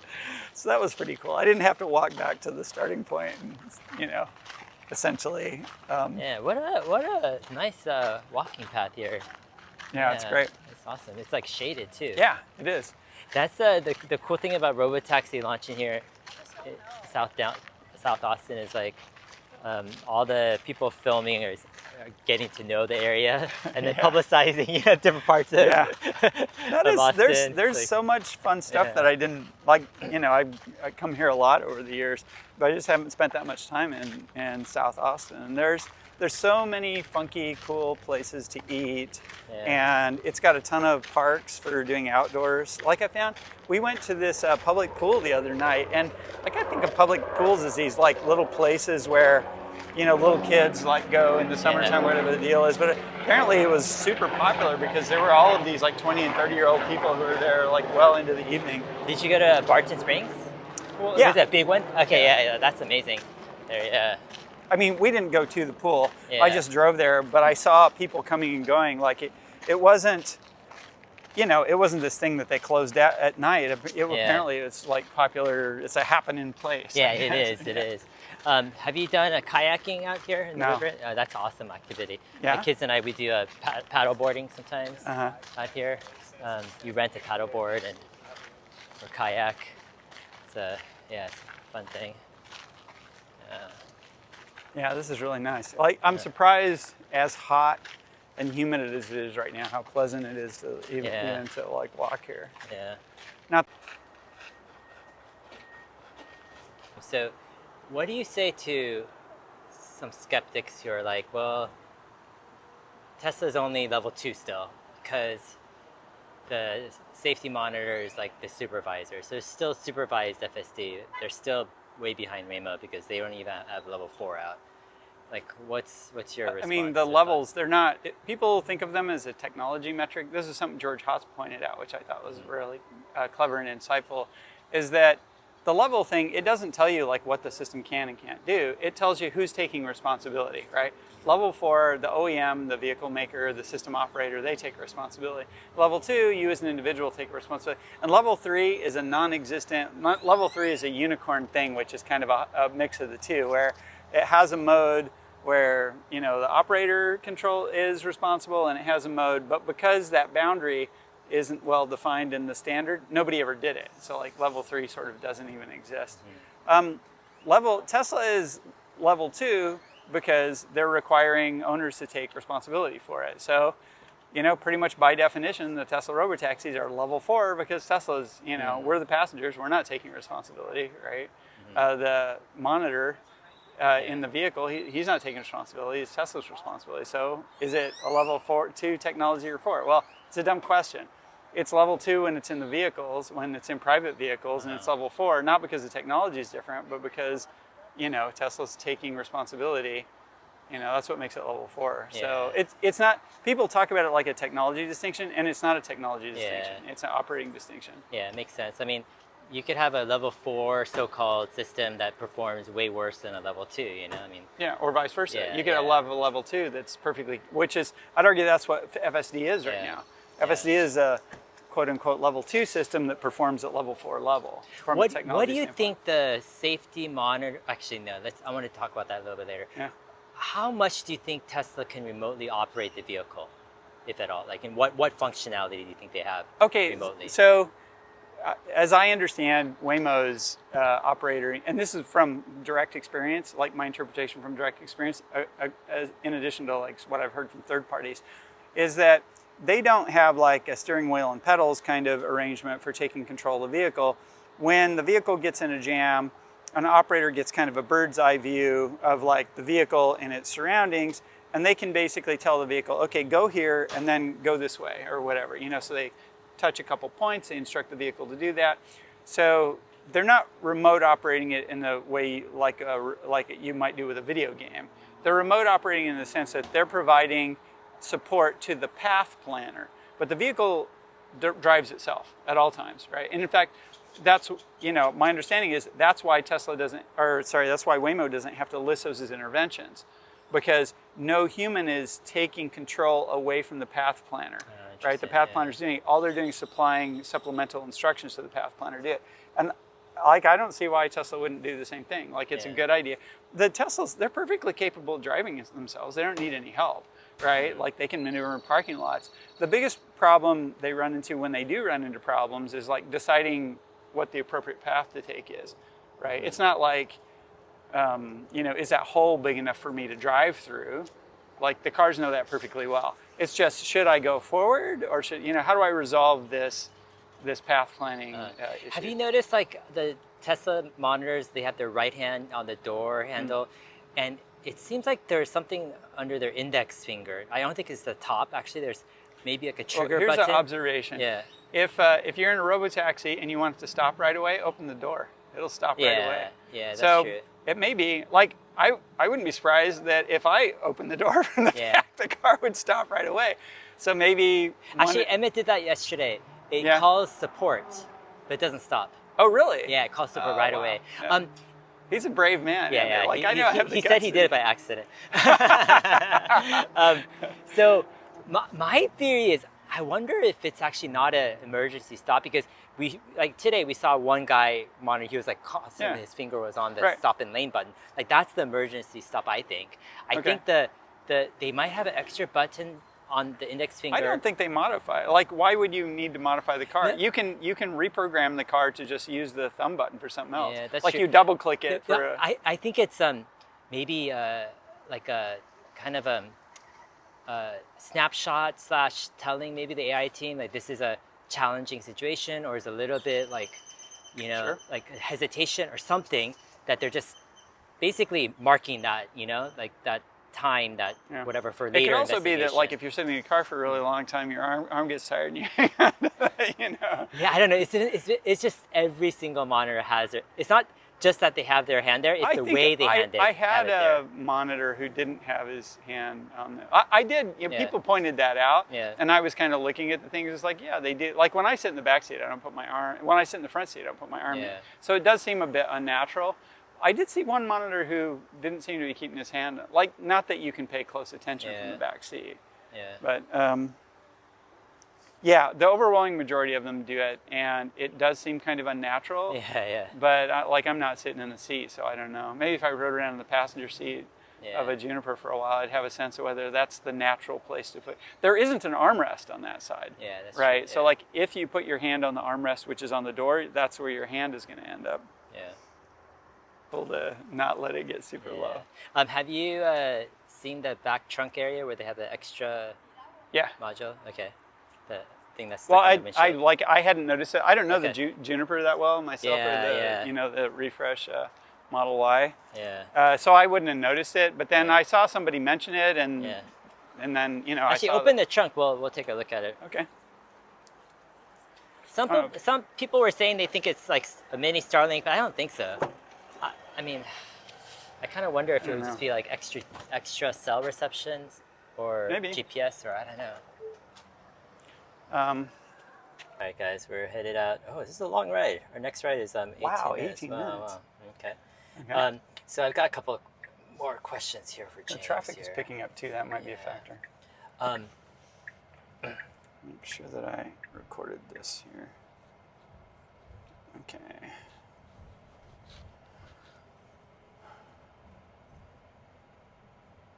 All right, so what do you think, tell me what you think about the option of expanding here in Austin first versus another city or a few other cities. Like, would you expect Tesla just to focus on Austin, you think, for the immediate future, next few months, or do you think there's value in expanding to other cities, in the early stages as well? I would think that they would expand. That it's not a either or thing. That they'll expand to other cities if other cities are receptive. And I mean, they talked about starting in San Francisco, I think, or he said California, right? Yeah, I think so. So starting, in like on the peninsula in the Bay Area, that's a place where they have a lot of resources, and it would make, that would be a convenient place to do it. They could do it in LA, right? They have Hawthorne, and they've got a big presence there, so they could do that. Launching simultaneously in two places, that probably seems like a bit of a stretch, because you do the 10 vehicles to 20 to 40 to 80 kind of thing. Do that in one place so that you can get some density. But when you get to the 200, 400, 800 kind of scale, you might as there's probably not a lot of distinction to starting in a second city. I mean, cities are pretty different, and San Francisco has all kinds of. And it's not that Austin doesn't have challenges. Austin has all kinds of interesting challenges in the road system that are kind of unique to Austin. San Francisco certainly is like a certain kind of extreme as far as the United States is concerned. So that's another kind of interesting stress test. I mean, it's nice that they didn't start in Chandler, Arizona, or some sleepy bedroom community that is totally not a challenge at all. But I think their ambition is to rapidly scale both within cities and across cities. So the stuff that you wouldn't want to do a thing where you start up in a city where you don't have the infrastructure to be able to provide a decent service early on. So until they get to the thousands of vehicles kind of stage, they're probably not going to want to do smaller town anything small. But otherwise, I don't see a good reason for them not to go any place that they can. Is there like a certain number of, let's say, safety drivers that they have before it just gets too much headache to manage all these people, and the monitors? For example, 100 monitors, 200 or 1,000 monitors. Is it at a point where you're just okay, either we just stop expanding because it's a headache to enroll more. You don't want to build a big employee base that you can't maintain. No, what I expect is for them to get the monitors out of the cars quickly, and before they get to the 100 vehicle stage. And I mean, they might have reasons that I haven't anticipated for keeping monitors in the vehicles beyond that stage, but their ambition is to get the monitors out of the car. So I would expect them to be moving toward that as quickly as they can. Once they can get monitors out of the cars, they can scale much more aggressively, right? So I would imagine that they probably have a limit on how large they want to go with monitors in the cars. So, what we saw other companies do, what we saw Waymo and Cruise do, I mean, now defunct Cruise, was, they were using safety drivers, not monitors, but they gradually, introduced vehicles without people in them, and then gradually expanded that. So there wasn't this black and white thing that they hit. So, you could see. The thing is, I don't know if monitors are just monitoring or if they're also have a data collection function aside from just ensuring the safety. If they, to the extent that they really are ensuring safety, then you can't really expand without them. But my expectation is that the current presence of monitors is a belt and suspenders thing, right? Until they get enough experience to know that, at least in this area, that they're good. So maybe once they're comfortable in South Austin, they expand the service to cover South and North Austin, and maybe they only have monitors in North Austin, right, for a while until they're comfortable there, and then they add East and West, and and you have monitors in newer areas and maybe not so much in others. That could be hard to arrange, of course.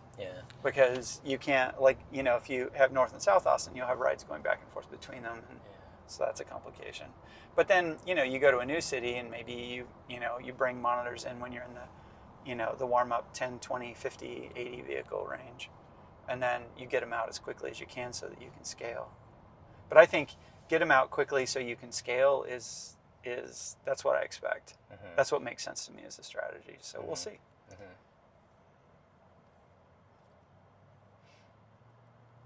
So with Robotaxi, I'm seeing a lot of similarities with the advantages of Starlink in a way. For example, Starlink's big advantage was if they can get more satellites out, they get more coverage, better service. It increases the value of the service. You get more demand. They can put out more satellites, get better service. And basically, I mean, I want to say you have a near monopoly until for the next competitor to come out, they have a high hurdle now to cross or to jump over, because they need to provide an internet service that is somewhat competitive with Starlink, or else no one's going to sign up for that service, right? So in a way, what Starlink has done is it's created an incredibly difficult hurdle for a new competitor to come up with, or to come out. And it just gets harder and harder because Starlink is just growing, has so many satellites. The service is going to get just better and better. Eventually, there'll be some player, but it just is so hard. When you compare that kind of thought to Robotaxi, it's if Tesla can put out, basically these like super cheap, cars, and saturate an area, give super low cost, high availability, like super low wait times, and it just takes over an area with autonomous driving.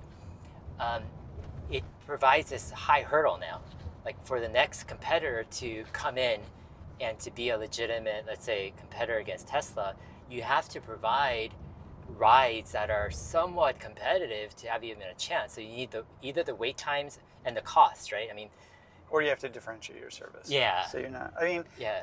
Now there is this thing which is worth considering, which is that at any given price point, there's a certain amount of demand that you can generate. So imagine, two competitors, say, I don't know, Tesla and Waymo, just to put some names on it, right? If Tesla's got, if they've got 10,000 vehicles in an area, there's a certain TAM there's a certain price point that keeps 10,000 vehicles busy, right? So a competitor, like if they can offer service under any kind of justification, even if it's unprofitable, at less than that price point, then they can get rides, right? Sure, it's not a fixed TAM. The TAM expands as you drive the price down, and there's a lot, at least in, with, Cybercab, for example, the operating cost is very, very far below what the current rideshare rate is. We don't know exactly how it grows, but like if you were to imagine that, like if you get the mileage rate down below the cost of like a privately owned vehicle, that you could take maybe half of private vehicle miles or something like that, right? Even if people are using their own vehicles for use cases like you're going someplace and you're taking a bunch of kids, or you're going someplace and you want to leave your stuff in the car, or you're a plumber. I mean, there are going to be people who have use cases where moving over to like Cybercab or rideshare isn't trivial. But even so, like even if you have your own vehicle, there are going to be nights when, you want to go out on the town, or you need an extra vehicle, because some family members going someplace where the main vehicle isn't going. I mean, some of your miles start to move over to those services. It's not an either or proposition, right? Almost everybody is going to have some use cases where it'll make sense to use that stuff. And so I think a more reasonable way, or maybe a better framework for thinking about it, is what fraction of total miles of light duty vehicle miles can you get? And it seems to me that the TAM is certainly half of light duty vehicle miles, which, if you use 50K vehicles, if you use 50K miles per year as, expected revenue miles, then that means it's, for the US, you need like 25 million vehicles. So to the extent that there are people who can operate with some justification, until you get to 25 million vehicles, it's not a zero-sum game, right? I mean, anybody who's willing to come into the market and operate at and meet or exceed the quality and price of the existing services can take some market share. And they can operate at least. To me, the bigger question is, like, people don't start businesses if they don't see a justification for it down the road, which, usually the justification is I want to make money. And so I need to be able to operate, I need to be able to charge revenue, which is above my cost at scale when I get to some kind of scale. But you could imagine other things, right? There are countries that, favor their own unprofitable industries because they consider them strategic. And so you could imagine municipalities that do that, right? You could imagine car makers that decide that, they're going to be in the Robotaxi business even if it's a loss leader for them, because it's an important component of a bigger strategy of like not having your car business go away. I'm just making stuff up now, but I'm imagining that the space of motivations for doing it might be bigger just than the obvious commercial one, right? Yeah, I just think there's going to be tremendous value to get to market, like to get to the predominant place in the autonomous ride-hailing market, to establish kind of saturation and satisfy the demand. I just think you could, the first mover advantage in terms of, I mean, you have to. I think if you're profitable, you give like you have a ton of cars. People know you. You're gaining demand. There's a network effect for sure. Yeah, the network effect. It just seems like We got a U-turn here. yeah. Check this out. Okay. This is the first time I've had a U-turn on a ride so far. Yeah, but the network effect, it's like a flywheel.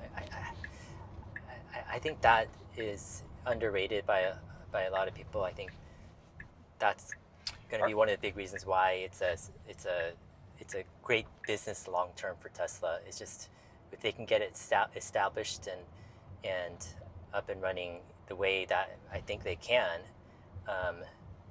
Yeah, it's like, and again, it's like we got with Starlink. There's like right now there isn't a second place in my opinion with Robotaxi who has the same potential in terms of cost structure and all that, right? And supply, like to do what Tesla can do over the next few years. Yeah, I don't know who number 2 is. Yeah. It like who was it? Did Elon had that line about we can't see number 2 with a telescope? I think you couldn't see number 2 with a JWST right now. So. We almost Don't forgot. forget the James's bag. backpack. There you go. Cafe? Yeah, let's go for it. I am really reluctant to just bag on other players in the space, Yeah. but it's simultaneously true that like I don't, the simple commercial, what I was calling the simple commercial motivation, and to the extent that there is competition, like competition is weird until you start to satisfy demand, right? We're so far from satisfying demand that there's a sense in which competition can exist, right? There can be other people also offering a service that looks similar. But at the end of the day, when you look at the simple commercial thing, like, can you offer a compelling service at high margin, like we don't know who number 2 is. If there is a non Waymo approach, a non-high def, LiDAR plus high def camera player out there who's capable of fielding it, like that could happen. I mean, that will eventually happen for sure because the tech is getting better. But I don't find credible claims that there are other players that are, that are at Tesla's quality of service. Right now, if you're willing to settle for significantly lower quality of service, I think there are other players that can field it. And there may be places where you can offer a lower quality service. It's also possible that once the market gets proven out, that you may find that people lower their guard, they don't care as much about quality of service, especially if another entrant is willing to come in and undercut you, So, like hypothetically, say Mobileye has a service, say they field one, right? And say it's just not as good as Tesla's service, right? There might be a market in a lower quality service, given that Mobileye is willing to absorb the risk of accidents, right? That's the big scary thing that nobody really understands right now. We don't know what the public's tolerance for it is. We don't know what people will pay for safety. For the most part, airlines don't say, "Oh, this is a plane you're flying on." Until recently, people weren't like, "Oh, that's a Boeing plane. I'm not flying that." Right? So. In mature markets, we see that retail customers, they don't seem to put a premium on safety. But so will they not do that in cars? Like, are people willing to, ride in a lower quality service and accept a higher risk of an accident? I think accidents are going to be super low, right? I think generally you're not going to see like Mobileye hypothetically, come out with a service until they can get significantly below human accident rates. But say they could, say Tesla's at 100x less or 10x less than human, and Mobileye's at like 1.5x less. If Mobileye was willing to charge less for the service, if they could, this is kind of the funny thing. Like, the Cybercab is going to be like one of the cheapest vehicles made. Yeah. So the idea that you're going to take, a Buick Escalade or something, some vehicle like that made by some other maker, and you're going to slap Mobileye's sensor suite and compute package in and be able to undercut, like be able to profitably undercut, that's another kind of like weird space that we're going to be in. Like that there literally aren't, maybe a Chinese vehicle could be made, at a lower price point than Cybercab. Yeah. It's not outside the realm of possibility. I don't think the idea that, a week after Robotaxi rolls into a street that there's going to be a competitor, that's just not credible. Yeah. A week, a year, 2 years, 5 years, even 5 years. Like, I think if there were players out there building robotaxis that were planning to get to scale, like scale being, 2 million vehicles a year kind of scale, like you'd think we would have heard of it, right? In the US, you'd hear about it for sure, because people would be raising money to do it. I guess there might be some justification for trying to do it in secret, but I think it'd be hard to keep secret. I don't follow the China market enough, and they can scale faster, so maybe that would happen, but it would probably end up being a China-centric service. Yeah. I've sort of been assuming that Tesla is going to be overwhelmingly competitive. When I say assuming, like when I look at the landscape of players and what I understand of the requirements of the markets, the Tesla is a really strong potential in the US and Europe, especially the US, but maybe not in China, depending on the regulatory environment. China might, build the rules around their service such that they favor local countries do that, right? Wouldn't be surprising if China did that. And of course, Chinese OEMs, they're super competitive. So maybe that happens there. Also, Chinese consumers might turn out to be more cost sensitive and more willing to do the safety versus quality trade-off, right? So I haven't assumed anything as far as success for Tesla in China, because it's like I have a hard time. Like, it's not that I don't think they can succeed. I totally think they can succeed. I just don't understand the landscape well enough to have any confidence in a prediction, right? But that said, like, I wouldn't be surprised if worldwide, like, 50-80% of all the margin dollars in the world come out of the United States too, because of the combination of like what Americans are willing to pay and how big the market is, right? I think you just don't see that anywhere else. How long do you think it's going to be until Tesla can do autonomous driving or robotaxi, let's say in India? I don't think India is that hard, actually. Yeah. Yeah, it's kind of funny. There's human perception of what's hard and the robot's perception of what's hard are very different. I noticed in early versions there were versions of 11 where whole Mars was like demonstrating how like it could navigate crowds of people in busy downtowns and whatnot. And to a human, that seems fairly impressive. I think now, driving 5 miles an hour through a crowd, that's the easiest thing ever because it's super low energy. The car's got plenty of frames to evaluate the thing.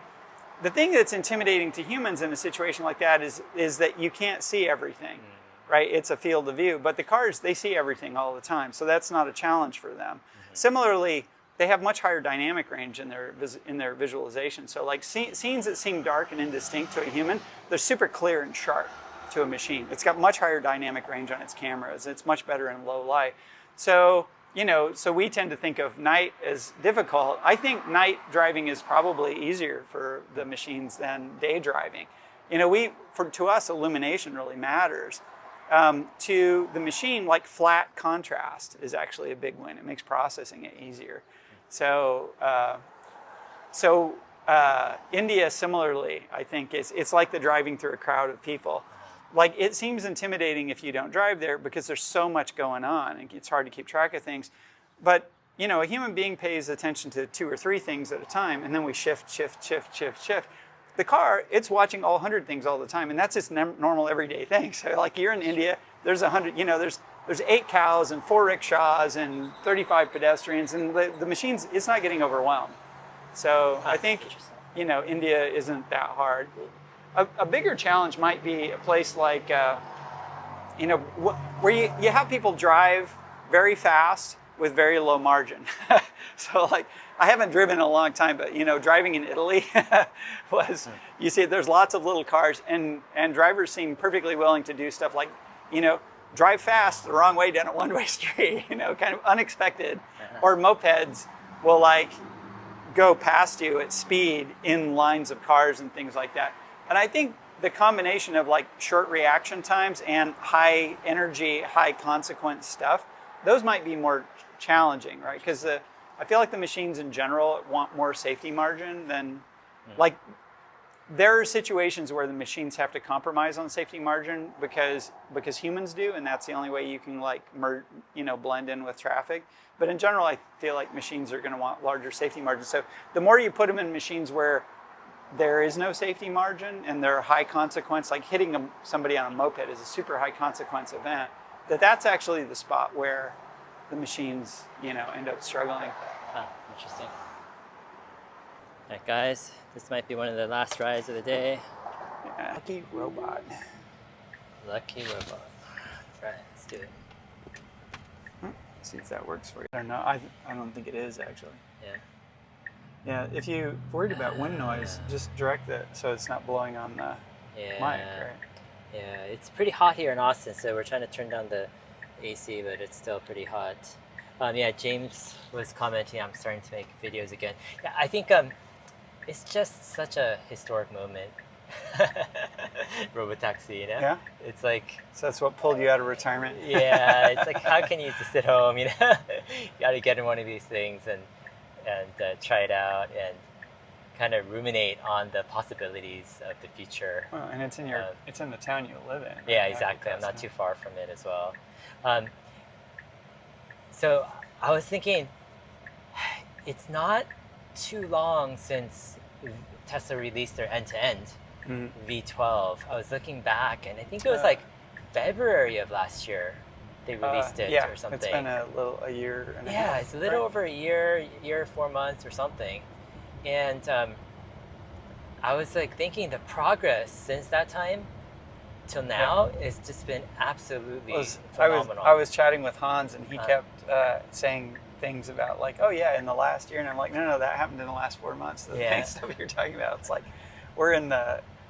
Do you remember the expression "internet years"? Yeah. Or whatever it was like. It was people originally, when the internet boom started, people kept saying that time is passing is in dog years now or whatnot, and it became internet years. Now I feel like we're in the AI years kind of zone, which is like it's like internet years on steroids. The whole everything changes every 12 months. Yeah, I remember like 6 months when we were talking back in the day with V10, V11.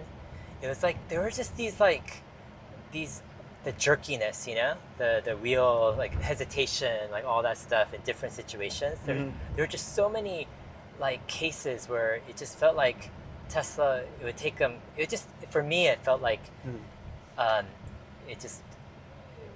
it would take a while. But then once V12 came out, I remember talking with you and we were like, this could be a game changer in terms of improving the rate of improvement. And it really has. Like the rate of improvement just drastically changed with V12. But it's simultaneously kind of a cautionary tale. We, for the longest time, pretty much everybody in the space that was developing technology thought the big deal was perception. And that once you have perception down, that that the planning is relatively straightforward. Like if we can do path planning in video games, we can. How hard can the real world be? That's part of the reason why you get the Christmas tree thing with Waymo and cruise cars and whatnot. Those things don't help with planning at all. They're 100% perception. So everybody thought perception's a problem. If your perception's good enough, problem solved, right? But then, Waymo built out their thing and they discovered, oh no, I guess planning is kind of hard, right? Well, so end to end with Tesla, it wasn't a huge change in the perception performance, but it was a radical change in planning, right? So Tesla also basically went through this phase where they got the perception down, but then it turned out planning was a really big problem. And then end to end seemed to be the breakthrough that made planning work really well. Yeah. And it ends up being a game changer because the thing that they were plateauing on prior was not that their perception wasn't good enough. It was that the planning was not there. Mm-hmm. So coming up with an alternate approach that, well, for lack of a better term, solved the planning problem, all of a sudden it was, you can start making a lot of progress. And that's what we've seen. Yeah. I noticed just watching you during these rides today, you're not really, like, previously, when I've ridden with you, you're analyzing, like, the car's moves and looking at the mistakes and all that stuff. But well, you can't analyze the non-mistakes. Exactly. I see a completely different James Douma here. You're just basically just hanging out and just resting and just like there's not much to really, fault. My truck drove me here from LA, and I spent 26 hours watching it drive, and there's like no interventions. I'm thoroughly immersed I'm thoroughly aware that the mistakes are just like they're not really there anymore. Obviously, it's not zero. It's not that there's never something that you might have been a little more comfortable with, but did I say this earlier? But I think I've got I must have north of 15,000 miles on V13. No, probably north of 10,000 miles on V13. I don't think I've had an intervention on V13. Right? It's just like in a totally. I mean, V12 was an amazing improvement on V11. Yeah. Just like shockingly huge step up. But 13 just continued that trend in a way that sort of eliminated almost all the rest of the planning issues. And now it's kind of a domain thing, right? There are domains that Tesla is focused on, and like parking lots were not a domain that were getting a lot of attention. I feel like on the current consumer version of 13, that's why we still see that, it leaves something to be desired in parking lots. But then, what we're seeing in the Robotaxi version is that, well, that's a solvable problem. So.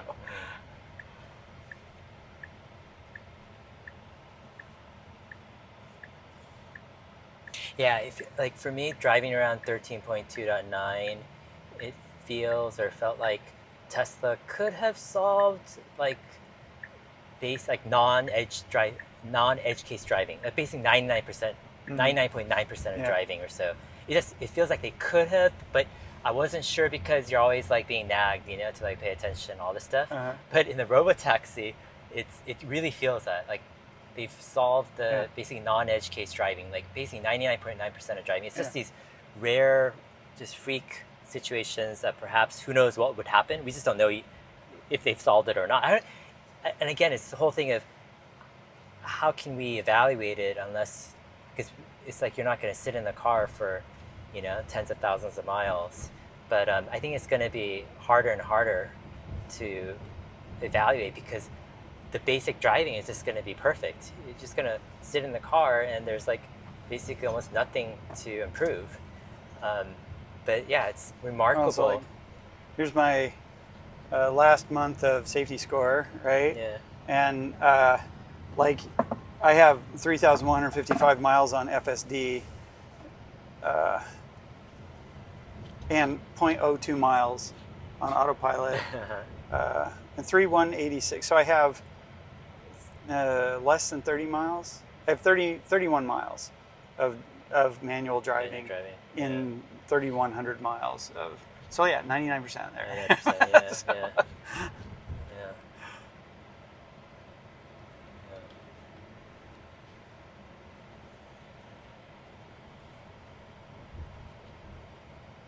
Yeah, I'm just surprised at how well Tesla Robotaxi is able to do in this area.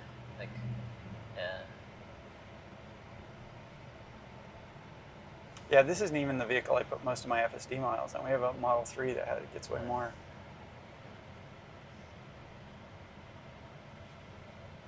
So I'm wondering, at this point, what what do you look for right now? I mean, you've done 30 or so rides. Mm-hmm. You're here for another few days. Is there anything else you want to see or experience, or just kind of waiting to see what it does in some strange situations? Or I'm over the edge cases. They still exist. yeah, I don't think they're common enough to I don't think they're common enough to be something that you can, like, as an individual, expect to, get any insight into. You don't spend enough miles in the car to develop statistics on edge cases anymore because they're too far apart. The thing that I said before about how, I noticed a while back that you can get a sense of the confidence level, like how well the nets are performing by basically looking for hesitance. Which it gives you an idea about, like, basically when you have a neural net classifier, you have some probability for the thing that it thinks is, number one, and then you have probability for number 2 and 3 and 4 and that kind of stuff, right? And ideally, if all the situations are like really well categorized and everything, the number 1 probability is always much higher than the number 2, and the situations where 1 and 2 are like neck and neck are rare. And that's what I think you see in the hesitation. Like, how many situations is the second highest choice high enough that there's ambiguity? Because that in the ambiguity there's risk. So that's a thing you can kind of feel, seat of the pants, like the sense of confidence. Do you think the jittery steering wheel that used to be like there in V11, maybe a little bit in V12 sometimes? Is that how they got rid of it? Is just having more confidence, like less close second place options, or is there something else you think they did? That's certainly a factor. I think Ashok had a comment on that one time about how the class of if you're using a classifier for path planning, like, you're either going to go straight or go right. What was the deal? He had a comment about, like, how they were going about trying to make that more discrete and less continuous, and I don't remember what the comment was on the thing. But that the thing that I just said, like, it's a simple interpretation that when you have these decisions which are digital, go straight or turn right, like at an intersection, either turn or right. I mean, in reality, there are more choices than that. Do I go wide right? Do I go narrow right? Do I go, do I go through on the left side of the lane, right side of the lane, and whatnot? But there is kind of a binariness to the decision there, and on those binary points, you can get a sense of whether the system is well characterized for this particular test case. Have you noticed this going over speed bumps is just like... It's really good. Really good? It feels like it's better than 13.2.9. Yeah. Although I gotta say, the latest version of 13, I really have not noticed problems. So I took my truck out after my first couple of Robotaxi rides, and I had it drive around a little bit, and it was similarly doing really well on the speed bumps here in Austin. So maybe the speed bumps are solved, and I'm just remembering that they were a problem in an earlier version.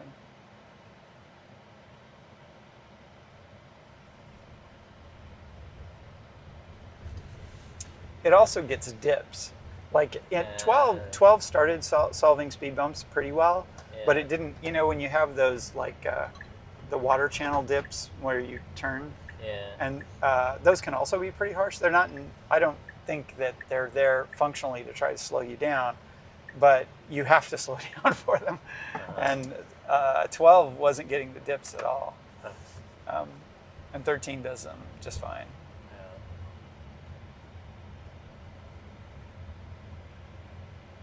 I guess one benefit of the monitor is if there is an accident, let's say even with a parked car, the monitor knows what to do. We'll get out, report it, do whatever. Versus if there's no monitor and, the car hits something, then it's like up to the passenger. I mean, support. I don't know what you do. I guess Tesla might have to send someone out, or... Waymo just traps the passengers in the car and waits for the police to arrive. That seems to be the fix. we're almost here.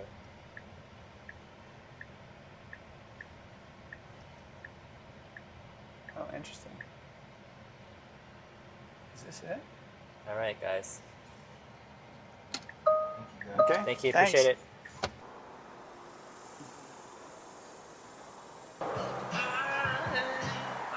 We might be sitting outside.